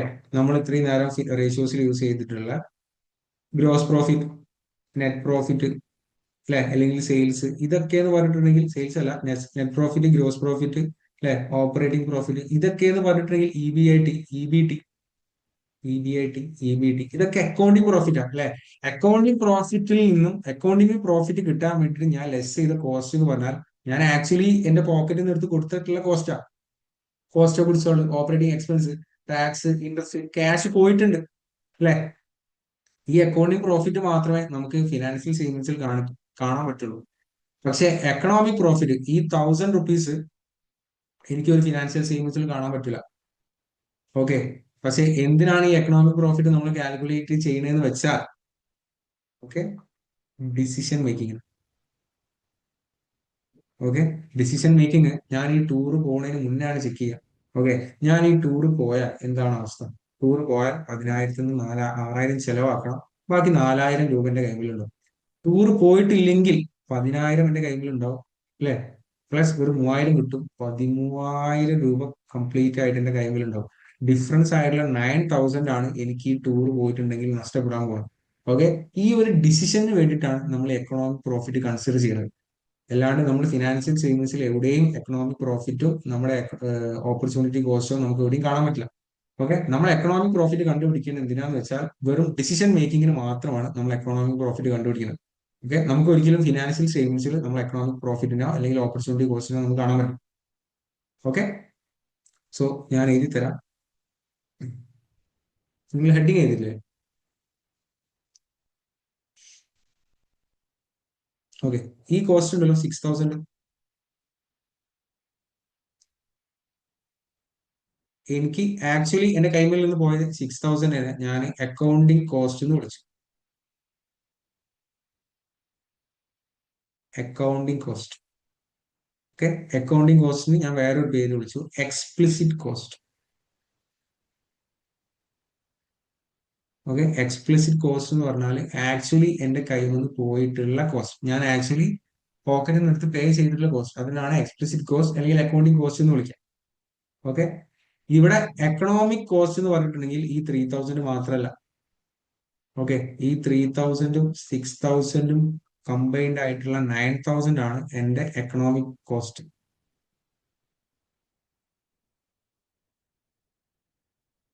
ഓക്കെ, എക്കണോമിക് കോസ്റ്റ് അവിടെ 9,000 എഴുതി. സോ നമുക്ക് റവന്യൂന്ന് നമ്മുടെ അക്കൗണ്ടിങ് കോസ്റ്റ് ഇതാ, ഈ 10,000 ഈ അക്കൗണ്ടിങ് കോസ്റ്റ് ആയിട്ടുള്ള 6,000 ലെസ് ചെയ്യുമ്പോഴാണ് ഈ അക്കൗണ്ടിങ് പ്രോഫിറ്റ് കിട്ടുന്നത് 4,000. അതുപോലെ തന്നെ ഈ റവന്യൂന്ന് നമ്മുടെ ടോട്ടൽ എക്കണോമിക് കോസ്റ്റ് ലെസ് ചെയ്യുമ്പോഴാണ് നമുക്ക് എന്ത് കിട്ടുന്നത്? എക്കണോമിക് പ്രോഫിറ്റ് കിട്ടുന്നത്. അല്ലെ? ഈ 6,000ഉം 3,000ഉം കൂട്ടിയാൽ 9,000. ഈ 9,000 10,000 ആയിട്ടുള്ള ഡിഫറൻസ് ആണ് ഇതിന്റെ എക്കണോമിക് പ്രോഫിറ്റ്. ഓക്കെ, സോ ഈ എക്കണോമിക് കോസ്റ്റിൽ എന്തൊക്കെ കോസ്റ്റ് വരും എന്ന് വെച്ചിട്ടുണ്ടെങ്കിൽ ഇതാ അക്കൗണ്ടിങ് കോസ്റ്റ് വരും. ഇതൊക്കെ ഞാൻ വൃത്തിക്ക് ചെയ്ത് തരാം, തൽക്കാലം മനസ്സിലാൻ വേണ്ടി പറയണം. അക്കൗണ്ടിങ് കോസ്റ്റും വരും, അതുപോലെ തന്നെ ഓപ്പർച്യൂണിറ്റി കോസ്റ്റും വരും. ഓക്കെ, അക്കൗണ്ടിങ് കോസ്റ്റ് നമ്മൾ നേരത്തെ പഠിച്ച പേരാണ് the explicit cost. Explicit cost. Okay, അതുപോലെ തന്നെ ഓപ്പർച്യൂണിറ്റി കോസ്റ്റിന് നമ്മൾ പറയുന്ന പേരാണ് ഇംപ്ലിസിറ്റ് കോസ്റ്റ്. എവിടെയെങ്കിലും കേട്ടിട്ടുണ്ടോ? Implicit cost. ഇംപ്ലിസിറ്റ് കോസ്റ്റ് എന്ന് പറഞ്ഞാൽ നമുക്കൊരു ചെലവാണ്, നമുക്കതൊരു ഓപ്പർച്യൂണിറ്റി കോസ്റ്റ് മാത്രമാണ്. പക്ഷെ ആക്ച്വലി നമ്മളത് പോക്കറ്റിൽ നിന്ന് ആർക്കും കൊടുക്കുന്നില്ല. ഓക്കെ, പക്ഷെ നമ്മൾ ഡിസിഷൻ മേക്കിങ്ങിന് വേണ്ടിയിട്ട് അക്കൗണ്ടിങ് കോസ്റ്റും ഓപ്പർച്യൂണിറ്റി കോസ്റ്റും കമ്പൈൻഡ് ആയിട്ടുള്ള എക്കണോമിക് കോസ്റ്റ് യൂസ് ചെയ്തിട്ടാണ് നമ്മൾ ചില നേരം ഡിസിഷൻസ് എടുക്കുക. ഓക്കെ, സോ ടോട്ടൽ റവന്യൂ നമ്മുടെ എക്കണോമിക് കോസ്റ്റ് ലെസ് ചെയ്യുമ്പോഴാണ് നമുക്ക് എക്കണോമിക് പ്രോഫിറ്റ് കിട്ടുന്നത്. ഓക്കെ, സോ എങ്ങനെയാണ് ഈ എക്കണോമിക് കോസ്റ്റ് കിട്ടുക? അക്കൗണ്ടിങ് കോസ്റ്റ് എത്രയാണോ അതിന്റെ കൂടെ ഓപ്പർച്യൂണിറ്റി കോസ്റ്റും കൂടി ആഡ് ചെയ്തിട്ടുണ്ടെങ്കിൽ അതും കൂടി കൺസിഡർ ചെയ്തിട്ട് വേണം അല്ലെ നമ്മുടെ പ്രോഫിറ്റ് നമ്മൾ മനസ്സിലാക്കാൻ വേണ്ടിയിട്ട്. ഞാൻ നിങ്ങൾ മുന്നേ എപ്പോഴും ഒരു എക്സാമ്പിൾ പറഞ്ഞിട്ടുണ്ട്. ഓപ്പർച്യൂണിറ്റി കോസ്റ്റിൽ ഞാൻ വർക്ക് ചെയ്യുന്ന ഒരാളാണ്. ഓക്കെ, ഞാൻ ഒരു വർക്കിംഗ് പ്രൊഫഷണലാണ്. എന്റെ സാലറി 1 lakh ആണ് ഒരു മന്ത്. ഓക്കെ, 1 lakh ആണ് ഒരു മന്ത്. ഞാൻ എന്ത് ചെയ്യാണ്? 12 മാസം ഞാൻ ബ്രേക്ക് എടുത്ത് വർക്കുന്നത്. ഓക്കെ, എന്നിട്ട് ഞാൻ എന്തിനു പോയി? CMIOS പഠിക്കാൻ പോയി. ഓക്കെ, CMIOS പഠിക്കാനുള്ള അക്കൗണ്ടിങ് കോസ്റ്റ് എന്ന് പറഞ്ഞാൽ 2 lakh rupees ആണ്. Okay, coaching fees, material fees, exam fees എന്നൊക്കെ പറഞ്ഞിട്ട് 2 lakh rupees ആണ് ആക്ച്വലി ഞാൻ പേ ചെയ്തിട്ടുള്ളത്. ഓക്കെ, അപ്പൊ 2 ലക്ഷം രൂപ ഞാൻ കൈവന്ന് പോയത്. പക്ഷെ എനിക്ക് നഷ്ടപ്പെട്ട വേറൊരു സംഗതി ഇല്ലേ? 12 മാസത്തെ സാലറിക്ക് നഷ്ടപ്പെട്ടിട്ടില്ലേ? അല്ലെ? 12 ലക്ഷം രൂപ ആ വഴിക്ക് പോയിട്ടില്ലേ? പക്ഷെ ഞാൻ ആർക്കെങ്കിലും പൈസ എടുത്ത് കൊടുത്തിട്ടുണ്ടോ? ഇല്ല. എനിക്ക് ഇങ്ങോട്ട് കിട്ടേണ്ട ഒരു സാധനം ഞാൻ നഷ്ടപ്പെടുത്തില്ലേ? അതിന്റെ ഓപ്പർച്യൂണിറ്റി കോസ്റ്റാ. സോ ഇവിടെ അക്കൗണ്ടിങ് കോസ്റ്റ് എന്ന് പറഞ്ഞാൽ വെറും 2 lakh മാത്രമേ ഉള്ളൂ. പക്ഷെ എന്റെ ടോട്ടൽ ഈ ഒരു CMIUSA എന്നുള്ള ഒരു ഡിസിഷന് വേണ്ടിയിട്ട് എന്റെ ടോട്ടൽ എക്കണോമിക് കോസ്റ്റ് എന്ന് പറഞ്ഞാൽ ഈ 2 ലക്ഷം മാത്രമല്ല, അതിലേക്ക് വന്നിട്ടുള്ള ഓപ്പർച്യൂണിറ്റി കോസ്റ്റ് ആയിട്ടുള്ള 12 ലക്ഷം കൂടിയാണ്. ടോട്ടൽ 14 lakh ആണ് എന്റെ ടോട്ടൽ എക്കണോമിക് കോസ്റ്റ്. എന്തിന്? ഈ CMA പഠിക്കാൻ വേണ്ടിയിട്ട്. ഓക്കെ, സോ അക്കൗണ്ടിങ് പ്രോഫിറ്റ് ആണ് നമ്മൾ ഇത്രയും കാലം ഡിസ്കസ് ചെയ്തിട്ടുള്ള ഇൻകം സ്റ്റേറ്റ്മെന്റിലെ ഗ്രോസ് പ്രോഫിറ്റും നെറ്റ് പ്രോഫിറ്റും ഓപ്പറേറ്റിംഗ് പ്രോഫിറ്റ്, EBIT, EBT, ഇതൊക്കെ അക്കൗണ്ടിങ് പ്രോഫിറ്റാണ്. ഇതിലൊരിക്കലും നമ്മൾ എന്ത് ലെസ് ചെയ്തിട്ടില്ല? നമ്മൾ ഒരിക്കലും ഓപ്പർച്യൂണിറ്റി കോസ്റ്റ് ഒന്നും ലെസ് ചെയ്തിട്ടില്ല. ഓക്കെ, നമുക്ക് ഒരിക്കലും ഫിനാൻഷ്യൽ സ്റ്റേറ്റ്മെന്റ്സിൽ ഒരിക്കലും കാണാൻ പറ്റില്ല. നമുക്ക് ഫിനാൻഷ്യൽ സ്റ്റേറ്റ്മെന്റ്സിന് ഒരിക്കലും ഓപ്പർച്യൂണിറ്റി കോസ്റ്റ് എന്ന് പറഞ്ഞാൽ ഒരിക്കലും എക്സ്പെൻസ് ലെസ് ചെയ്യാൻ പറ്റില്ല. ഓക്കെ, അത് ഇല്ലീഗലാണ്. പക്ഷേ സ്റ്റിൽ നമ്മൾ ഇത് എന്തിനാ കണ്ടുപിടിക്കുന്നത്, നമ്മൾ എന്തിനാ അനലൈസ് ചെയ്യുന്നത് വെച്ചാൽ ഒറ്റ ഒരു റീസണിന് വേണ്ടിയിട്ടാണ്, ഡിസിഷൻ മേക്കിംഗ് ആണ്. ഓക്കെ, ഇതൊക്കെ നമ്മൾ ഈ ഒരു സംഗതി ചെയ്യുന്നതിന് മുന്നാണ് നമ്മൾ അനലൈസ് ചെയ്യുക. ഞാൻ ഇത് CMA പഠിക്കാൻ പോകണോ, പഠിക്കാൻ പോയാൽ എന്താണ് എനിക്ക് നഷ്ടപ്പെടാൻ പോവുക, എന്താണ് അതിന്റെ ബെനിഫിറ്റ്, ആ ഒരു അനാലിസിന് വേണ്ടിയിട്ടാണ് നമ്മൾ എക്കണോമിക് പ്രോഫിറ്റും എക്കണോമിക് കോസ്റ്റും ഒക്കെ കാൽക്കുലേറ്റ് ചെയ്യണം. ഓക്കെ, വെറും ഡിസിഷൻ മേക്കിംഗ് പർപ്പസിന് മാത്രമാണ് നമ്മൾ എന്ത് മനസ്സിലാക്കുന്നത്, എക്കണോമിക് പ്രോഫിറ്റ് എന്നുള്ള ആ ഒരു ടേം മനസ്സിലാക്കുന്നത്. അപ്പം എന്താണ് സംഗതി എന്നുള്ളത് ജനറൽ ആയിട്ട് ക്ലിയർ ആയിട്ടുണ്ടോ? ഓക്കെ, ഞാനിപ്പോ എഴുതിയൊന്നും നിങ്ങൾ എഴുതണമെന്നില്ല, ഞാൻ ഇനി നോട്ട്സ് വൃത്തി ചെയ്ത് തരാം. ഓക്കെ, സോ ഹെഡിങ് വൃത്തി ചെയ്തിട്ടില്ലേ? Accounting profit versus economic profit ചെയ്തിട്ടില്ലേ? ഓക്കെ, അങ്ങനെയാണ് നമുക്ക് നോട്ട് ചെയ്യുക.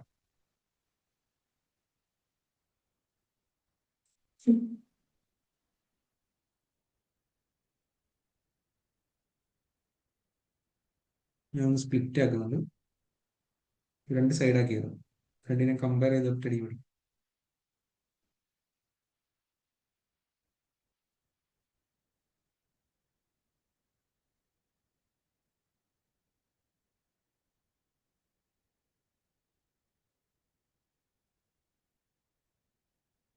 അക്കൗണ്ടിങ് പ്രോഫിറ്റ്,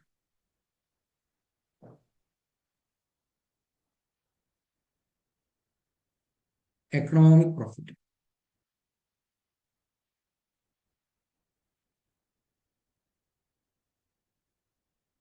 ഓക്കെ, അക്കൗണ്ടിങ് പ്രോഫിറ്റിന്റെ ഫസ്റ്റ് പോയിന്റ് ഞാൻ എഴുതുന്നത് approved by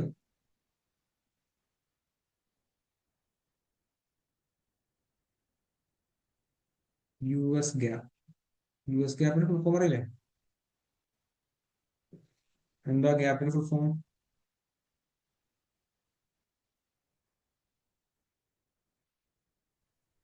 Generally accepted accounting principles. അതെ, ജനറലി അക്സെപ്റ്റഡ് അക്കൗണ്ടിങ് പ്രിൻസിപ്പിൾ അല്ലേ. സെക്കൻഡ് പോയിന്റ് ഞാൻ എഴുതുന്നത് used for external reporting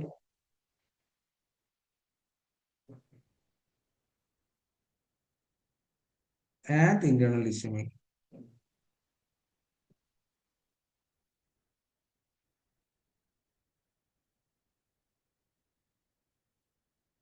okay, എങ്ങനെയാണ് കാൽക്കുലേറ്റ് ചെയ്യുന്നത് വെച്ചാൽ accounting revenue minus accounting cost. നമ്മുടെ accounting revenue accounting cost less ചെയ്യുമ്പോഴാണ് എനിക്ക് അക്കൗണ്ടിങ് പ്രോഫിറ്റ് കിട്ടുന്നത്. ഇനി എന്താണ് ഈ അക്കൗണ്ടിങ് കോസ്റ്റ് എന്ന് വെച്ചാൽ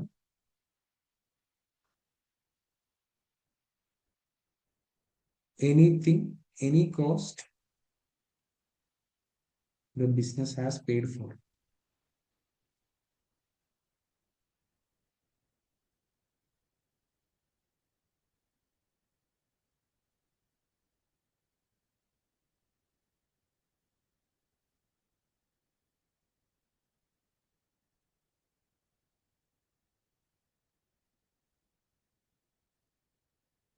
Accounting cost is also called as explicit cost.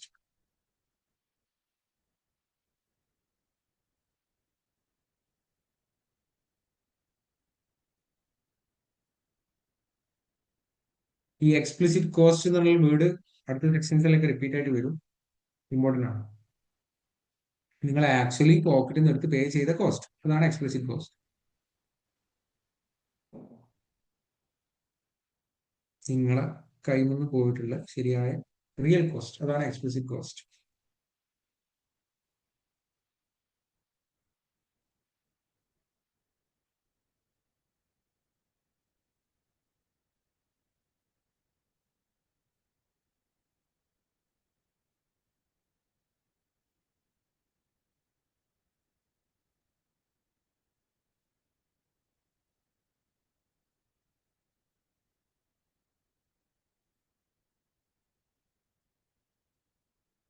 ഇനി എക്കണോമിക് പ്രോഫിറ്റിന്റെ first point not approved by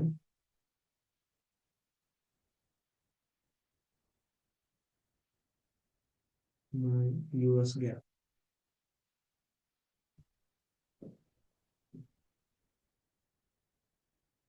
Used only for decision making.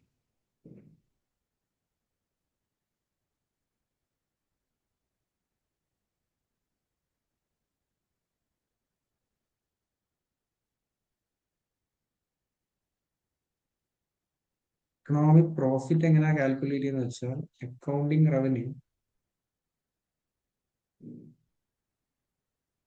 Minus economic cost ആണ്.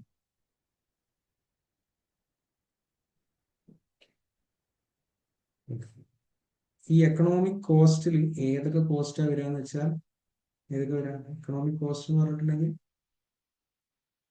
നിങ്ങളൊന്ന് പറഞ്ഞേ. എക്കണോമിക് കോസ്റ്റ്, നമ്മുടെ ടോട്ടൽ എക്കണോമിക് കോസ്റ്റ് എന്ന് പറഞ്ഞാൽ അതിൽ എന്തൊക്കെ കോസ്റ്റുകൾ വരും?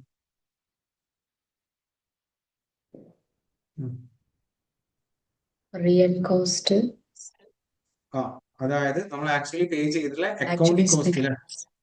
അക്കൗണ്ടിങ് കോസ്റ്റ് വരും. പിന്നെ സം കോസ്റ്റ്, സൺ കോസ്റ്റ് അല്ലേ? സൺ കോസ്റ്റ് അല്ല, opportunity cost. Opportunity cost.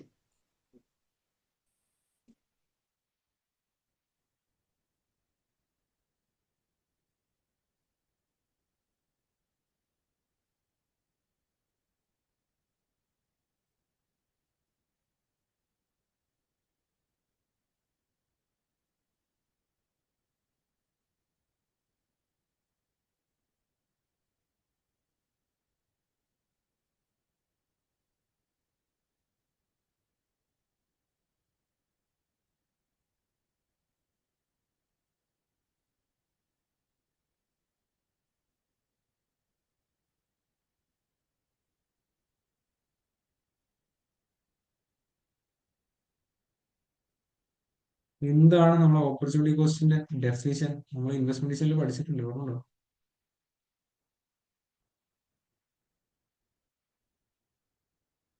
Opportunity cost എന്ന് പറഞ്ഞാൽ എന്താണ്? നമുക്കൊരു ഡെഫിനിഷൻ പറയാൻ പറയാം.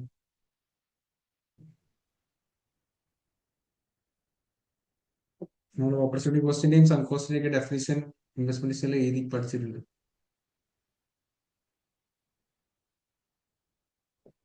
അത് എപ്പോഴും ഒരു നോർമലി എല്ലാവർക്കും ഇങ്ങനെ ഒരു ഫസ്റ്റ് വേർഡ് സ്ട്രൈക്കിംഗ് വേർഡ് ഉണ്ട്.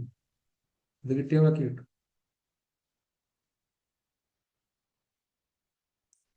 ബെനഫിറ്റ്, ഓർമ്മയുണ്ടോ?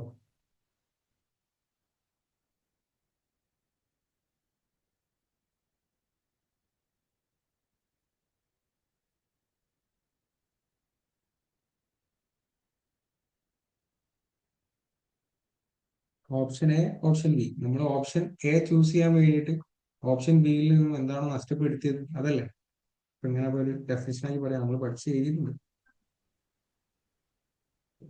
ആ പറഞ്ഞു. Is it cost we choose the best alternative to give up? അതെ അതെ അതെ, ആ വേർഡ് അങ്ങനെയാണ് മറന്ന പോലില്ല. Okay, best alternative that forgone അല്ലേ? Benefit that forgone from the next best alternative.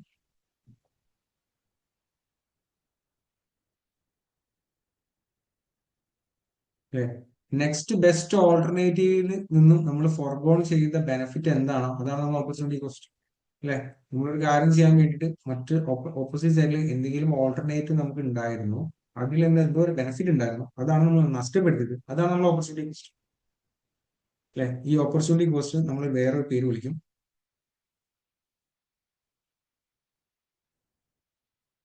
Opportunity cost is also called as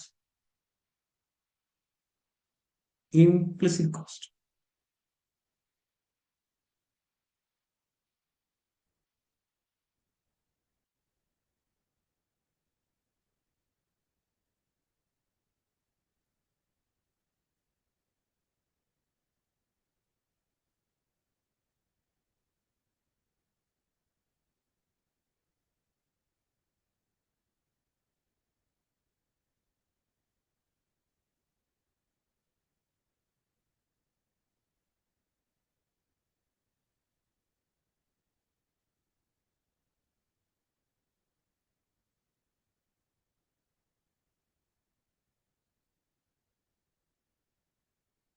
അങ്ങനെയാണെങ്കിൽ ഞാൻ ഒറ്റൊരു കാര്യം കൂടി പറയുന്നതാണ്.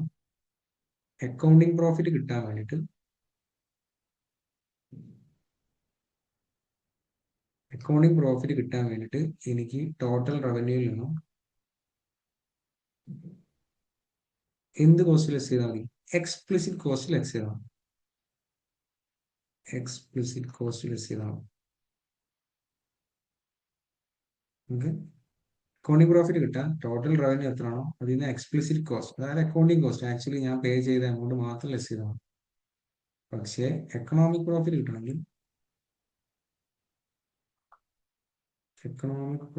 കിട്ടണമെങ്കിൽ ടോട്ടൽ റവന്യൂ ഞാൻ എന്ത് കോസ്റ്റ് ലെസ് ചെയ്യേണ്ടത്? എക്കണോമിക് പ്രോഫിറ്റ് കിട്ടണമെങ്കിൽ ടോട്ടൽ റവന്യൂന്ന് ഞാൻ ഏതൊക്കെ കോസ്റ്റ് ആണ് ലെസ് ചെയ്യേണ്ടത്? Implicit cost. ഇംപ്ലിസിറ്റ് കോസ്റ്റും അതുപോലെ തന്നെ അതന്നെ ഇംപ്ലിസിറ്റ് കോസ്റ്റ് ലെസ് ചെയ്യണം, accounting cost. Accounting cost less ചെയ്യണം അല്ലെ. അക്കൗണ്ടിങ് കോസ്റ്റിന് എക്സ്പ്ലിസിറ്റ് കോസ്റ്റ് വിളിച്ചു, ഓപ്പർച്യൂണിറ്റി കോസ്റ്റിന് ഞാൻ വിളിച്ചത് ഇംപ്ലിസിറ്റ് കോസ്റ്റ് അല്ലെ. സോ സിമ്പിൾ ആയിട്ട് പറഞ്ഞിട്ടുണ്ടെങ്കിൽ നമ്മുടെ ടോട്ടൽ റവന്യൂന്ന് എക്കണോമിക് കോസ്റ്റ് ലെസ് ചെയ്യുമ്പോഴാണ് നമുക്ക് എന്ത് കിട്ടുക? എക്കണോമിക് പ്രോഫിറ്റ് കിട്ടുക. സോ ആ എക്കണോമിക് കോസ്റ്റിൽ നമ്മുടെ അക്കൗണ്ടിങ് കോസ്റ്റ് ആയിട്ടുള്ള എക്സ്പ്ലിസിറ്റ് കോസ്റ്റും ഉണ്ട്, ഓപ്പർച്യൂണിറ്റി കോസ്റ്റ് ആയിട്ടുള്ള ഇംപ്ലിസിറ്റ് കോസ്റ്റും ഉണ്ട്. ഈ രണ്ട് കോസ്റ്റിന്റെ ടോട്ടൽ ആണ് എക്കണോമിക് കോസ്റ്റ് അല്ലെ. സോ എനിക്ക് ഇങ്ങനെ എഴുതി കൂടെ, അതായത് ടോട്ടൽ റവന്യൂന്ന് എക്സ്പ്ലിസിറ്റ് കോസ്റ്റും അതുപോലെ തന്നെ ഇംപ്ലിസിറ്റ് കോസ്റ്റും ഒരുമിച്ച് ലെസ് ചെയ്യുമ്പോഴല്ലേ എനിക്ക് ടോട്ടൽ എക്കണോമിക് പ്രോഫിറ്റ് കിട്ടുന്നത്. എക്സ്പ്ലിസിറ്റ് കോസ്റ്റും ഇംപ്ലിസിറ്റ് കോസ്റ്റും രണ്ടും കൂടി ഞാൻ ടോട്ടൽ റവന്യൂ ലെസ് ചെയ്യുമ്പോഴാണ് എനിക്ക് എക്കണോമിക് പ്രോഫിറ്റ് കിട്ടുന്നത്. എക്കണോമിക് പ്രോഫിറ്റ് കിട്ടാൻ വേണ്ടിയിട്ട് ടോട്ടൽ റവന്യൂന്ന് എക്സ്പ്ലിസിറ്റ് കോസ്റ്റ് മാത്രം കുറച്ചാൽ പോരാ, ഇംപ്ലിസിറ്റ് കോസ്റ്റും കൂടി കുറയ്ക്കണം അല്ലെ. ഈ രണ്ട് കോസ്റ്റും കൂടിയതാണ് നമ്മളെ എക്കണോമിക് കോസ്റ്റ്. ഈ economic cost total revenue less ചെയ്യുമ്പോഴാണ് നമുക്ക് എക്കണോമിക് പ്രോഫിറ്റ് കിട്ടുന്നത്. ഓക്കെ, കൺഫ്യൂഷൻ ആവണ്ട. എക്സ്പ്ലിസിറ്റ് കോസ്റ്റിന്റെയും ഇംപ്ലിസിറ്റ് കോസ്റ്റിന്റെയും ടോട്ടൽ നമ്മൾ വിളിക്കുന്ന പേരാണ് economic cost. Okay,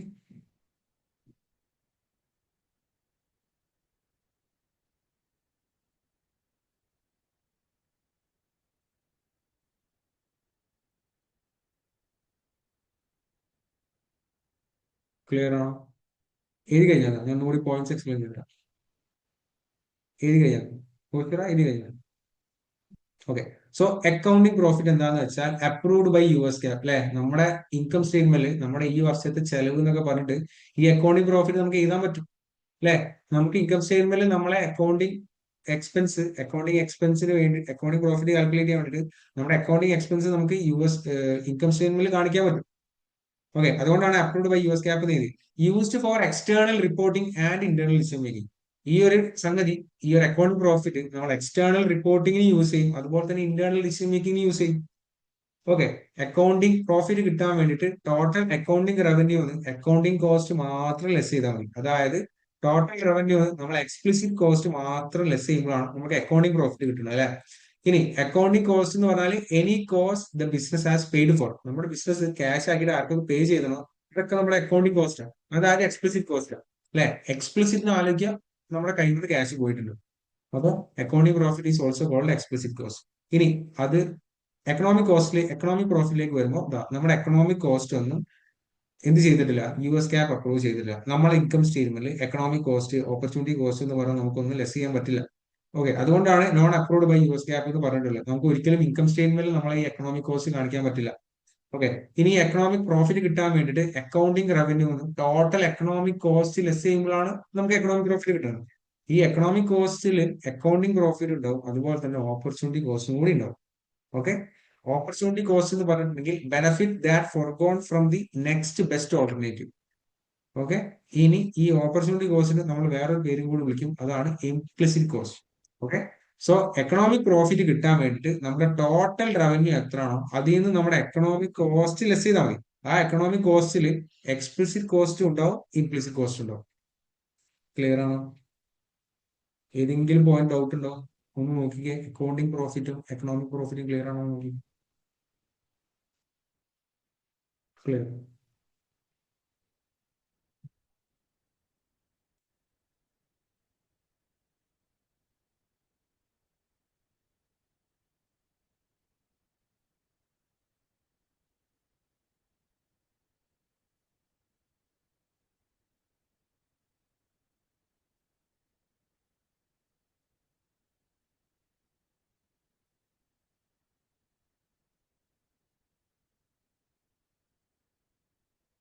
accounting പ്രോഫിറ്റും economic പ്രോഫിറ്റും clear ആണോ?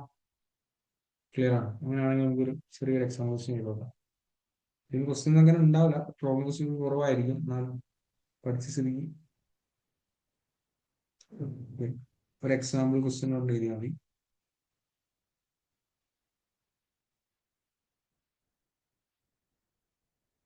സെല്ലിംഗ് പ്രൈസ് പെർ യൂണിറ്റ് 80 ആണ്. Units sold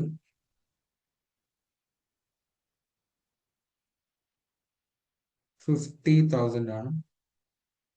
cost of goods sold എന്ന് പറഞ്ഞാൽ 60% ഓഫ് സെയിൽസ് ആണ്.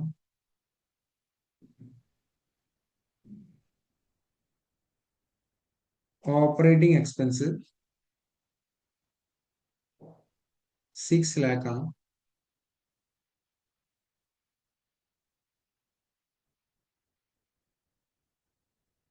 ഇൻട്രസ്റ്റ് എക്സ്പെൻസ് 1 lakh ആണ്. ടാക്സ് 40% ആണ്. ഓക്കെ, ഇനി continuation. Opportunity cost from another choice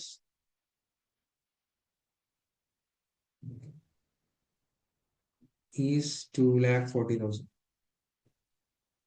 ഇതിന്റെ റിക്വയർമെന്റ് ഇതാണ്. കാൽക്കുലേറ്റ്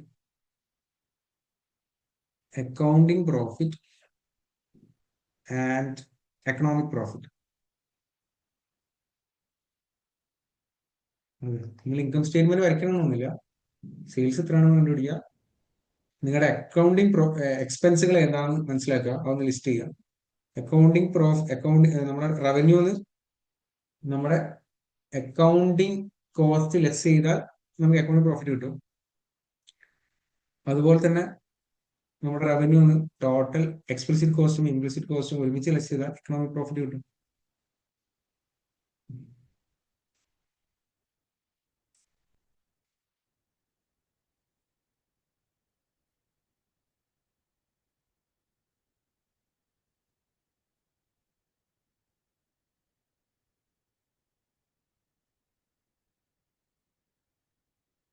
അക്കൗണ്ടിങ് കോസ്റ്റിൽ നമ്മുടെ കോസ്റ്റ് ഓഫ് ഗുഡ്സ് സോൾഡ് വരും, ഓപ്പറേറ്റിംഗ് എക്സ്പെൻസ് വരും, ഇൻട്രസ്റ്റ് വരും, ടാക്സ് വരും, അല്ലെ? ഇതൊക്കെ നമ്മൾ കൈയിൽ നിർത്തി കൊടുത്ത എക്സ്പ്ലിസിറ്റ് കോസ്റ്റുകളാണ്.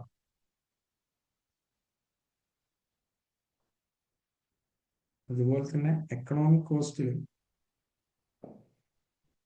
നമ്മൾ ഈ കണ്ടുപിടിച്ചിട്ടുള്ള അക്കൗണ്ടിങ് കോസ്റ്റ് എത്രയാണോ ടോട്ടൽ, അതിന്റെ കൂടെ നമ്മുടെ ഓപ്പർച്യൂണിറ്റി കോസ്റ്റ് കൂടി വരും.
കിട്ടിയോ?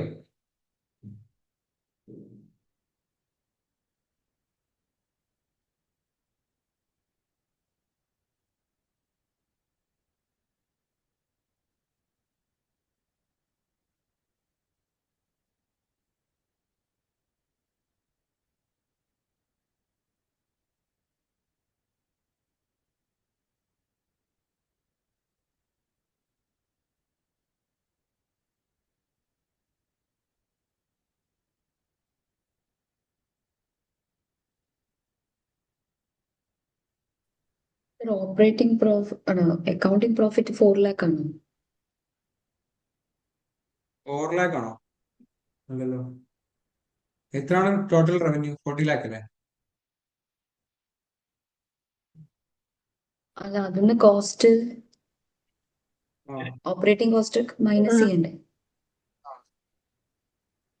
അപ്പൊ sir economic accounting profit 3 lakh ആണോ? 3 lakh. ഇപ്പൊ അക്കൗണ്ടിംഗ് പ്രോഫിറ്റോ? 5,40,000. ശരിയാണ് ശരിയാണ്. എന്തെങ്കിലും കാൽക്കുലേഷൻ മിസ്റ്റേക്ക് വന്നിട്ടുണ്ടോ? അതോ ഈ കോസ്റ്റ് ഓഫ് ഗുഡ്സ് സോൾഡ്? 5,40,000 എല്ലാം കഴിഞ്ഞിട്ട് നെറ്റ് ഇൻകം അല്ലേ 5,40,000? അതെ, ആ നെറ്റിംഗ് ആയിരിക്കും ഇവിടെ അക്കൗണ്ടിംഗ് പ്രോഫിറ്റ് അല്ലേ? അതിന് ആ, ഒരു എമൗണ്ട് കൂടി ലെസ് ചെയ്യുമ്പോഴല്ലേ നമുക്ക് എക്കണോമിക് പ്രോഫിറ്റ് കിട്ടുക. Okay okay. ആരാധന കിട്ടും.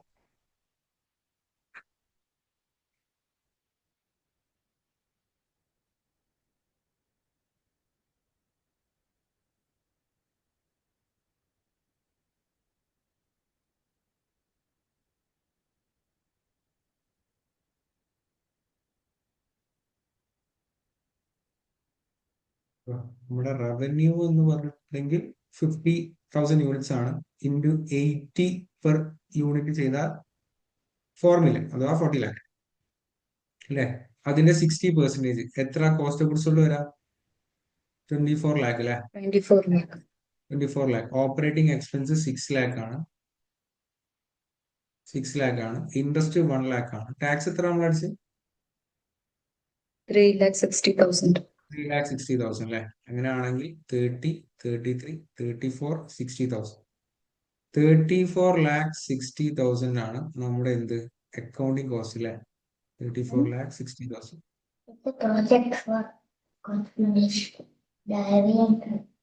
അപ്പോൾ നമ്മുടെ ടോട്ടൽ അക്കൗണ്ടിങ് കോസ്റ്റ് അല്ലേ? അക്കൗണ്ടിങ് കോസ്റ്റ് ഞാൻ ബ്രാക്കറ്റിൽ എക്സ്പ്ലിസിറ്റ് കോസ്റ്റ് എന്ന് വിളിച്ചു അല്ലെ? നമ്മുടെ എക്സ്പ്ലിസിറ്റ് കോസ്റ്റ് നമ്മൾ ആക്ച്വലി പേ ചെയ്ത കോസ്റ്റുകളാണ് ഇതൊക്കെ അല്ലെ? അങ്ങനെയാണെങ്കിൽ നമ്മുടെ അക്കൗണ്ടിങ് പ്രോഫിറ്റ് കിട്ടാൻ വേണ്ടിയിട്ട് ഇതാ അക്കൗണ്ടിങ് പ്രോഫിറ്റ് എന്ന് പറഞ്ഞാൽ ഇവിടെ നെറ്റിംഗ് ആയിരിക്കും അല്ലെ? നമ്മുടെ അക്കൗണ്ടിങ് പ്രോഫിറ്റ് അല്ലെ? നമ്മുടെ 40 lakh റവന്യൂന്ന് നമ്മുടെ ടോട്ടൽ അക്കൗണ്ടിങ് കോസ്റ്റ് ആയിട്ടുള്ള 34,60,000 ലെസ് ചെയ്യുമ്പോഴാണ് നമ്മുടെ അക്കൗണ്ടിങ് പ്രോഫിറ്റ് കിട്ടുക. അത് 5,40,000 ആയിരിക്കും അല്ലെ? ഇനി നമുക്ക് എക്കണോമിക് പ്രോഫിറ്റ് കിട്ടാൻ വേണ്ടിയിട്ട്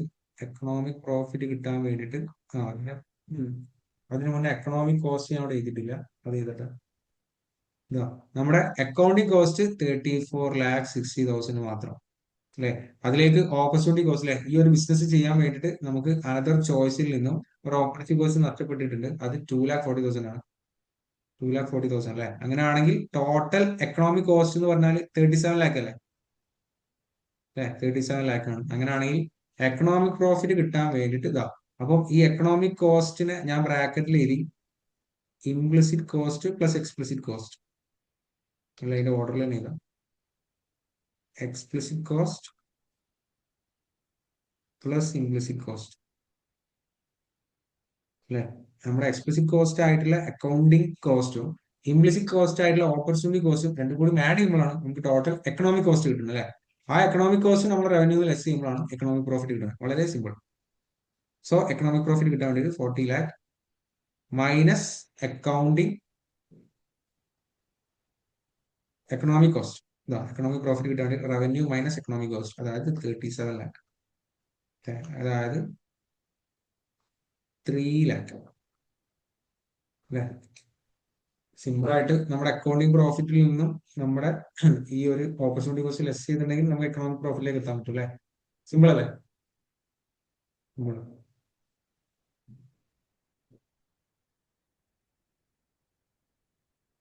ഇത് ചെയ്തിട്ടില്ലേ answer?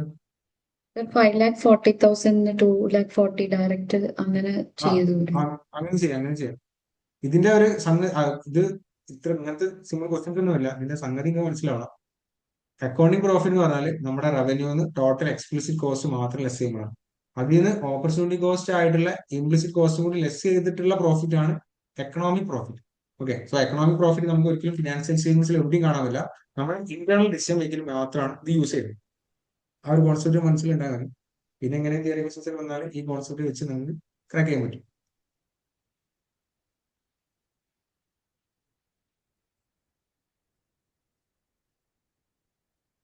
Okay, economic പ്രോഫിറ്റിനെയും accounting പ്രോഫിറ്റിനെയും notes നമ്മൾ എഴുതിയിട്ടുണ്ട്. എന്നാലും ടെക്സ്റ്റിലുള്ള ആ ഒരു നോട്ട്സ് ഞാൻ ജസ്റ്റ് ഒന്ന് ഓടിച്ചിട്ട് വായിക്കാം. ഇത് ഞാൻ നിങ്ങളുടെ ഗ്രൂപ്പിലേക്ക് ഷെയർ ചെയ്യാം. നിങ്ങൾ എഴുതണമെന്നില്ല. ഓക്കെ, ഞാൻ ഒന്ന് വായിക്കാം. There are two types of profit. Accounting profit ഉണ്ട്, എക്കണോമിക് പ്രോഫിറ്റ് ഉണ്ട്. അക്കൗണ്ടൻസ് യൂസ് അക്കൗണ്ടിങ് പ്രോഫിറ്റ് അല്ലെ. അക്കൗണ്ടൻസ് റിയൽ പ്രോഫിറ്റ് കണ്ടുപിടിക്കാൻ വേണ്ടിയിട്ട് അക്കൗണ്ടിങ് പ്രോഫിറ്റ് ആയിരിക്കും യൂസ് ചെയ്യുക. While economics use economic profit. Okay, നമ്മളെ പോലത്തെ ഫിനാൻഷ്യൽ അനലിസ്റ്റുകളൊക്കെ ഇന്റേണൽ ഡിസിഷൻ മേക്കിങ്ങിനൊക്കെ അക്കൗണ്ടിങ് പ്രോഫിറ്റ് മാത്രമല്ല എക്കണോമിക് പ്രോഫിറ്റും കൂടി കൺസിഡർ ചെയ്തിട്ടാണ് ഡിസിഷൻസ് എടുക്കുക. ഓക്കെ, അക്കൗണ്ടിങ് പ്രോഫിറ്റ് എന്ന് പറഞ്ഞാൽ is the profit. Accounting profit എന്ന് പറഞ്ഞിട്ടുണ്ടെങ്കിൽ is the profit that is calculated on the income statement. നമുക്ക് ഇൻകം സ്റ്റേറ്റ്മെന്റിലാണ് ഈ അക്കൗണ്ടിങ് പ്രോഫിറ്റ് കാൽക്കുലേറ്റ് ചെയ്യാൻ പറ്റുക, കാണാൻ പറ്റും. It is calculated as revenue minus explicit cost. നമ്മൾ പഠിച്ചൊക്കെ ഇവിടെ വരുന്നുണ്ട്. റവന്യൂവിൽ നിന്നും നമ്മുടെ ടോട്ടൽ എക്സ്പ്ലിസിറ്റ് കോസ്റ്റ് ലെസ് ചെയ്യുമ്പോഴാണ് അക്കൗണ്ടിങ് പ്രോഫിറ്റ് കിട്ടുന്നത് അല്ലെ. These are cost for which the company has to make a payment to another party. Company actually payment കൊടുത്തിട്ടുള്ള കോസ്റ്റുകളാണ് ഈ എക്സ്പ്ലിസിറ്റ് കോസ്റ്റ് അല്ലെ. However, a company also has implicit costs, and implicit costs are not included in the calculation of accounting profit. കമ്പനിക്ക് എന്തെങ്കിലും implicit cost അഥവാ opportunity cost വന്നിട്ടുണ്ടെങ്കിൽ അതൊന്നും നമ്മുടെ accounting പ്രോഫിറ്റിലേക്ക് കാൽക്കുലേറ്റ് ചെയ്യുമ്പോൾ ലെസ് ചെയ്യാൻ പാടില്ല. ഓക്കെ, അതിന് വേണ്ടിയിട്ടാണ് നമ്മൾ എക്കണോമിക് പ്രോഫിറ്റ് പഠിക്കുന്നത്. Economic profit is the amount by which total revenue exceed the total economic cost. അതായത് നമ്മുടെ ടോട്ടൽ റവന്യൂവിന്റെയും ടോട്ടൽ എക്കണോമിക് കോസ്റ്റിന്റെയും ഡിഫറൻസ് ആയിരിക്കും economic profit. Okay, the total economic cost, നമ്മുടെ ടോട്ടൽ എക്കണോമിക് കോസ്റ്റിൽ അക്കൗണ്ടിങ് പ്രോഫിറ്റും ഓപ്പർച്യൂണിറ്റി കോസ്റ്റും വരുന്നു എന്ന് ഞാൻ പറഞ്ഞായിരുന്നു അല്ലെ. Total economic cost include all the firm's explicit cost plus relevant implicit cost. Implicit കോസ്റ്റിന്റെ ബ്രാക്കറ്റിൽ കൊടുത്തിട്ടുണ്ട് ഓപ്പർച്യൂണിറ്റി കോസ്റ്റ് അല്ലെ. സോ എക്സ്പ്ലിസിറ്റ് കോസ്റ്റും ഇംപ്ലിസിറ്റ് കോസ്റ്റും കൂടി ആഡ് ചെയ്യുമ്പോഴാണ് ടോട്ടൽ എക്കണോമിക് കോസ്റ്റ് കിട്ടുന്നത്. ആ ടോട്ടൽ എക്കണോമിക് കോസ്റ്റും ടോട്ടൽ റവന്യൂ ആയിട്ടുള്ള ഡിഫറൻസ് ആയിരിക്കും എക്കണോമിക് പ്രോഫിറ്റ്. സിമ്പിൾ അല്ലേ. ഇനി ഓപ്പർച്യൂണിറ്റി കോസ്റ്റ് എന്താണെന്ന് വെച്ചാൽ opportunity cost are the forgone alternatives that had to be given up in order to achieve a goal. For example, in order to make a deal, a business person must devote time to negotiation and preparation of the contract, and that is foregone time that cannot be used for another deal. ഈ ഒരു business ഡീലിന് വേണ്ടിയിട്ട് മൂപ്പര് കുറച്ച് time നെഗോസിയേഷന് വേണ്ടിയിട്ടും contract prepare ചെയ്യാൻ വേണ്ടി മാറ്റി വെച്ചിട്ടുണ്ട്. അതാണ് ഈ ഒരു ഡീലിലെ ഓപ്പർച്യൂണിറ്റി കോസ്റ്റ് മൂപ്പർക്ക് വന്നിട്ടുള്ളത്. ഓക്കെ, ഇനി the main implicit cost that are included in the calculation of economic profit. നമുക്ക് നോർമലി വരാറില്ല നമ്മുടെ ഓപ്പർച്യൂണിറ്റി കോസ്റ്റ് അഥവാ ഇംപ്ലിസിറ്റ് കോസ്റ്റ് എന്തൊക്കെയാന്ന് വെച്ചാൽ നമ്മൾ ഇൻവെസ്റ്റ്മെന്റ് ഡിസിഷനിൽ ഏറ്റവും കൂടുതൽ എക്സ്പ്ലെയിൻ ചെയ്തിട്ടുള്ള എക്സാമ്പിൾ ഇൻട്രസ്റ്റ് ലോസ്റ്റ് അല്ലെ. നമ്മളൊരു ബിസിനസ് തുടങ്ങാം 10 ലക്ഷം രൂപക്ക്, വേണമെങ്കിൽ ആ ബിസിനസ് തുടങ്ങാണ്ട് അതൊരു ഫിക്സഡ് ഡെപ്പോസിറ്റിൽ ഇടാം അല്ലെ. ആ ഫിക്സഡ് ഡെപ്പോസിറ്റ് ഇട്ടാൽ കിട്ടിയിരുന്ന ഇൻട്രസ്റ്റ് വേണ്ടാന്ന് വെച്ചിട്ടില്ല നമ്മൾ ബിസിനസ് തുടങ്ങണം. സോ അതൊരു ഓപ്പർച്യൂണിറ്റി കോസ്റ്റ് അല്ലേ. ഇല്ല, interest on loan on money that has been invested in the business instead of elsewhere. The level of accounting profit that could be earned by moving the firm's productive resources to its next best alternative use. For instance, if a company's physical facilities were rented out instead of used in production, the rent that could be earned is an implicit cost of using the facilities for production. Company അവരുടെ facilities production വേണ്ടി use ചെയ്യുമ്പോൾ അവർക്ക് ഉള്ള ഒരു opportunity cost പറഞ്ഞാൽ ആ ഒരു facilities പുറത്ത് റെന്റിന് കൊടുത്തിരുന്നെങ്കിൽ കിട്ടേണ്ടി വരുന്ന എമൗണ്ട്, അതാണ് അവരുടെ ഓപ്പർച്യൂണിറ്റി കോസ്റ്റ് അല്ലെ. അതുപോലെ തന്നെ ഇൻട്രസ്റ്റ് ലോസ്റ്റ് എന്ന് പറഞ്ഞാൽ നമുക്ക് മെയിൻ ഒരു എക്സാമ്പിൾ ആക്കി പറയാം. നമ്മൾ ബിസിനസ്സിൽ ഇൻവെസ്റ്റ് ചെയ്യുമ്പോൾ അല്ലെങ്കിൽ ഒരു ക്യാപിറ്റൽ എന്തെങ്കിലും ബിസിനസ്സിലേക്ക് യൂസ് ചെയ്യുമ്പോൾ ആ ഒരു ക്യാപിറ്റൽ ചുമ്മാ ഒന്നും ചെയ്യാണ്ട് ബാങ്കിൽ ഇട്ടിരുന്ന് ഫിക്സ്ഡ് ഡെപ്പോസിറ്റ് ഇട്ടിരുന്നെങ്കിൽ കിട്ടേണ്ടിയിരുന്ന ഇൻട്രസ്റ്റ് അല്ലെ, അത് നഷ്ടപ്പെടുത്തിയിട്ടാണ് നമ്മൾ ബിസിനസ് ചെയ്യുന്നത്. സോ ഇൻട്രസ്റ്റ് ലോസ് ഒരു ഇംപ്ലിസിറ്റ് കോസ്റ്റ് ആണ്, ഒരു ഓപ്പർച്യൂണിറ്റി കോസ്റ്റ് ആണ്. ഇനി വേറെ കേസ് പറയുന്നുണ്ട് normal profit that the entrepreneur could earn സംവർ. ഒരാൾ ഒരു ഓണ്ടർപ്രണർഷിപ്പ് തുടങ്ങി, അയാൾ ആദ്യം ഒരു എംപ്ലോയി ആയിരുന്നു അല്ലെ, പിന്നീട് ഓണ്ടർപ്രണർ ആവാൻ പോവാണ്. Normal profit is usually defined as the value of individuals entrepreneur skills in terms of wages that the individual gives up by not working another job. ഇയാള് ഓൾറെഡി അയാൾക്കുള്ളായിരുന്ന ജോബിൽ നിന്നുകൊണ്ട് ആ സാലറി വാങ്ങിയിരുന്നെങ്കിൽ അത് കിട്ടേണ്ടിയിരുന്നില്ലേ, അത് നഷ്ടപ്പെടുത്തിയിട്ടാണ് ബിസിനസ്സിലേക്ക് അറിയുന്നത്. Okay, so normal profit is usually defined as the value of N individuals entrepreneur skills in terms of the wages that the individual gives up by not working at another job. അവർക്ക് കിട്ടിക്കൊണ്ട് തന്നെ salary, അതാണ് അവർ ഉദ്ദേശിച്ചത്. Okay, so ഈ normal profit is a cost, not a profit. It is one of the implicit cost, opportunity cost of being in a business. ഒരാൾ ബിസിനസ്സിൽ നിൽക്കാന്നുകൊണ്ട് ഉദ്ദേശിച്ചത് അവർക്ക് അയാൾ ആ ഒരു ജോലി ഓൾറെഡി ഉള്ളായിരുന്ന ജോലിയിൽ നിന്ന് കിട്ടിക്കൊണ്ട് സാലറി നഷ്ടപ്പെടുത്തിയിട്ടാണ് ബിസിനസ്സിൽ നിൽക്കുന്നത്. സോ അതെന്താണ്, ഒരു ഓപ്പർച്യൂണിറ്റി കോസ്റ്റ് ആണ്. ഇനി വേറൊരു ടൈപ്പ് ഓഫ് ഇംപ്ലിസിറ്റ് കോസ്റ്റ് ആണ്, അത് നോർമലി വേറൊരു കാറ്റഗറിയാണ്, പക്ഷെ സ്റ്റിൽ അതൊരു ഇംപ്ലിസിറ്റ് കോസ്റ്റ് ആണ്. ഓക്കെ, അതെന്താന്ന് വെച്ചാൽ economic depreciation. Okay, economic depreciation എന്ന് പറഞ്ഞാൽ നമ്മൾ നോർമലി ഇത്രയും കാലം കാൽക്കുലേറ്റ് ചെയ്ത് വെച്ചില്ല, നോർമൽ ഡിപ്രിസിയേഷൻ അല്ല, ചെറിയ ഡിഫറൻസ് ഉണ്ട്. Economic depreciation is different from accounting depreciation. Accounting depreciation എന്ന് പറഞ്ഞാൽ നമുക്കറിയാം അല്ലെ, accounting depreciation is a mathematical construct that is used by accountants to expense the cost of fixed asset over their useful life. അല്ലെ, നമ്മൾ തേയ്മാനം എന്നൊക്കെ ചുമ്മാ പറയെങ്കിലും നമുക്കൊരു അസറ്റിന് വേണ്ടി ചെലവായിട്ടുള്ള ആക്ച്വൽ കോസ്റ്റ് അതിന്റെ യൂസ്ഫുൾ ലൈഫിലേക്ക് അലോക്കേറ്റ് ചെയ്യുന്ന പ്രോസസ് അല്ലേ ഡിപ്രിസിയേഷൻ. അല്ലെ, അതാണ് നമ്മൾ അക്കൗണ്ടിങ് ഡിപ്രിസിയേഷൻ, അതാണ് നമ്മൾ ആക്ച്വലി നമ്മൾ ചെയ്യാറ്. പക്ഷെ എക്കണോമിക് ഡിപ്രിസിയേഷൻ എന്നുള്ള കോൺസെപ്റ്റ് എന്താണെന്ന് വെച്ചിട്ടുണ്ടെങ്കിൽ ഇതാ, economic depreciation is the decrease in the market value of fixed asset. Decrease in the market value of fixed asset during the period. Okay, economic depreciation is calculated simply as the market value of assets at the beginning of the period minus market value of the assets at the end of the period. Okay, so economic depreciation എന്ന് പറഞ്ഞിട്ടുണ്ടെങ്കിൽ decrease in the market value of fixed asset during the period. Okay, year 1-ൽ ആ ഒരു മെഷീന്റെ market value 10 lakh ആയിരുന്നു. Okay, 5 വർഷം കഴിഞ്ഞ് okay അതിന്റെ ഡിപ്രിസിയേഷൻ ഒക്കെ കഴിഞ്ഞ് ഇനി ഇപ്പൊ അത് വിറ്റാൽ 4 lakh കിട്ടും. ഓക്കെ, അങ്ങനെയാണെങ്കിൽ അതിന്റെ value decrease in the market value എന്ന് പറഞ്ഞിട്ടുണ്ടെങ്കിൽ 6 lakh ആണ്. ഓക്കെ, അതാണ് ഇവിടെ എക്കണോമിക് ഡിപ്രിസിയേഷൻ കൊണ്ട് ഉദ്ദേശിച്ചത്. ഓക്കെ, ആക്ച്വൽ നമ്മൾ റെക്കോർഡിക്കലി ചെയ്യുന്ന ഡിപ്രിസിയേഷൻ എക്സ്പെൻസ് അല്ല, അത് അക്കൗണ്ടിങ് ഡിപ്രിസിയേഷൻ ആണ്. എക്കണോമിക് ഡിപ്രിസിയേഷൻ എന്ന് പറഞ്ഞിട്ടുണ്ടെങ്കിൽ നമ്മളൊരു അസറ്റിന്റെ ലൈഫ് സ്റ്റാർട്ട് ചെയ്യുമ്പോഴും എൻഡ് ചെയ്യുമ്പോഴും അതിന്റെ രണ്ടിന്റെയും മാർക്കറ്റ് വാല്യൂടെ ഡിഫറൻസ്, സ്റ്റാർട്ടിംഗിൽ എത്രയാണോ മാർക്കറ്റ് വാല്യൂ, എൻഡിങ്ങിൽ എത്രയാണോ മാർക്കറ്റ് വാല്യൂ, എത്രത്തോളം മാർക്കറ്റ് വാല്യൂ കുറഞ്ഞിട്ടുണ്ട്, അതാണ് എക്കണോമിക് ഡിപ്രിസിയേഷൻ. അതും ഒരു ടൈപ്പ് ഓഫ് ഇംപ്ലിസിറ്റ് കോസ്റ്റ് ആണ്. ഓക്കെ, ക്ലിയർ ആണോ? ക്ലിയർ ആണ്. സോ അക്കൗണ്ടിങ് പ്രോഫിറ്റും എക്കണോമിക് പ്രോഫിറ്റും തമ്മിൽ ഡിഫറൻസ് ക്ലിയർ ആയിട്ടില്ലേ?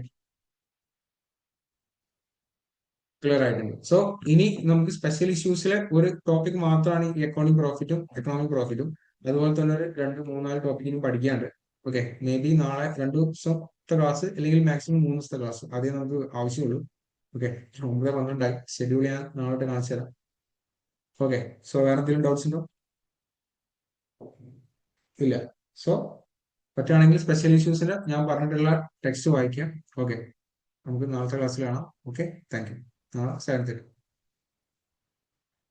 Okay, thank you. Thank you, sir. Okay. Thank you, sir.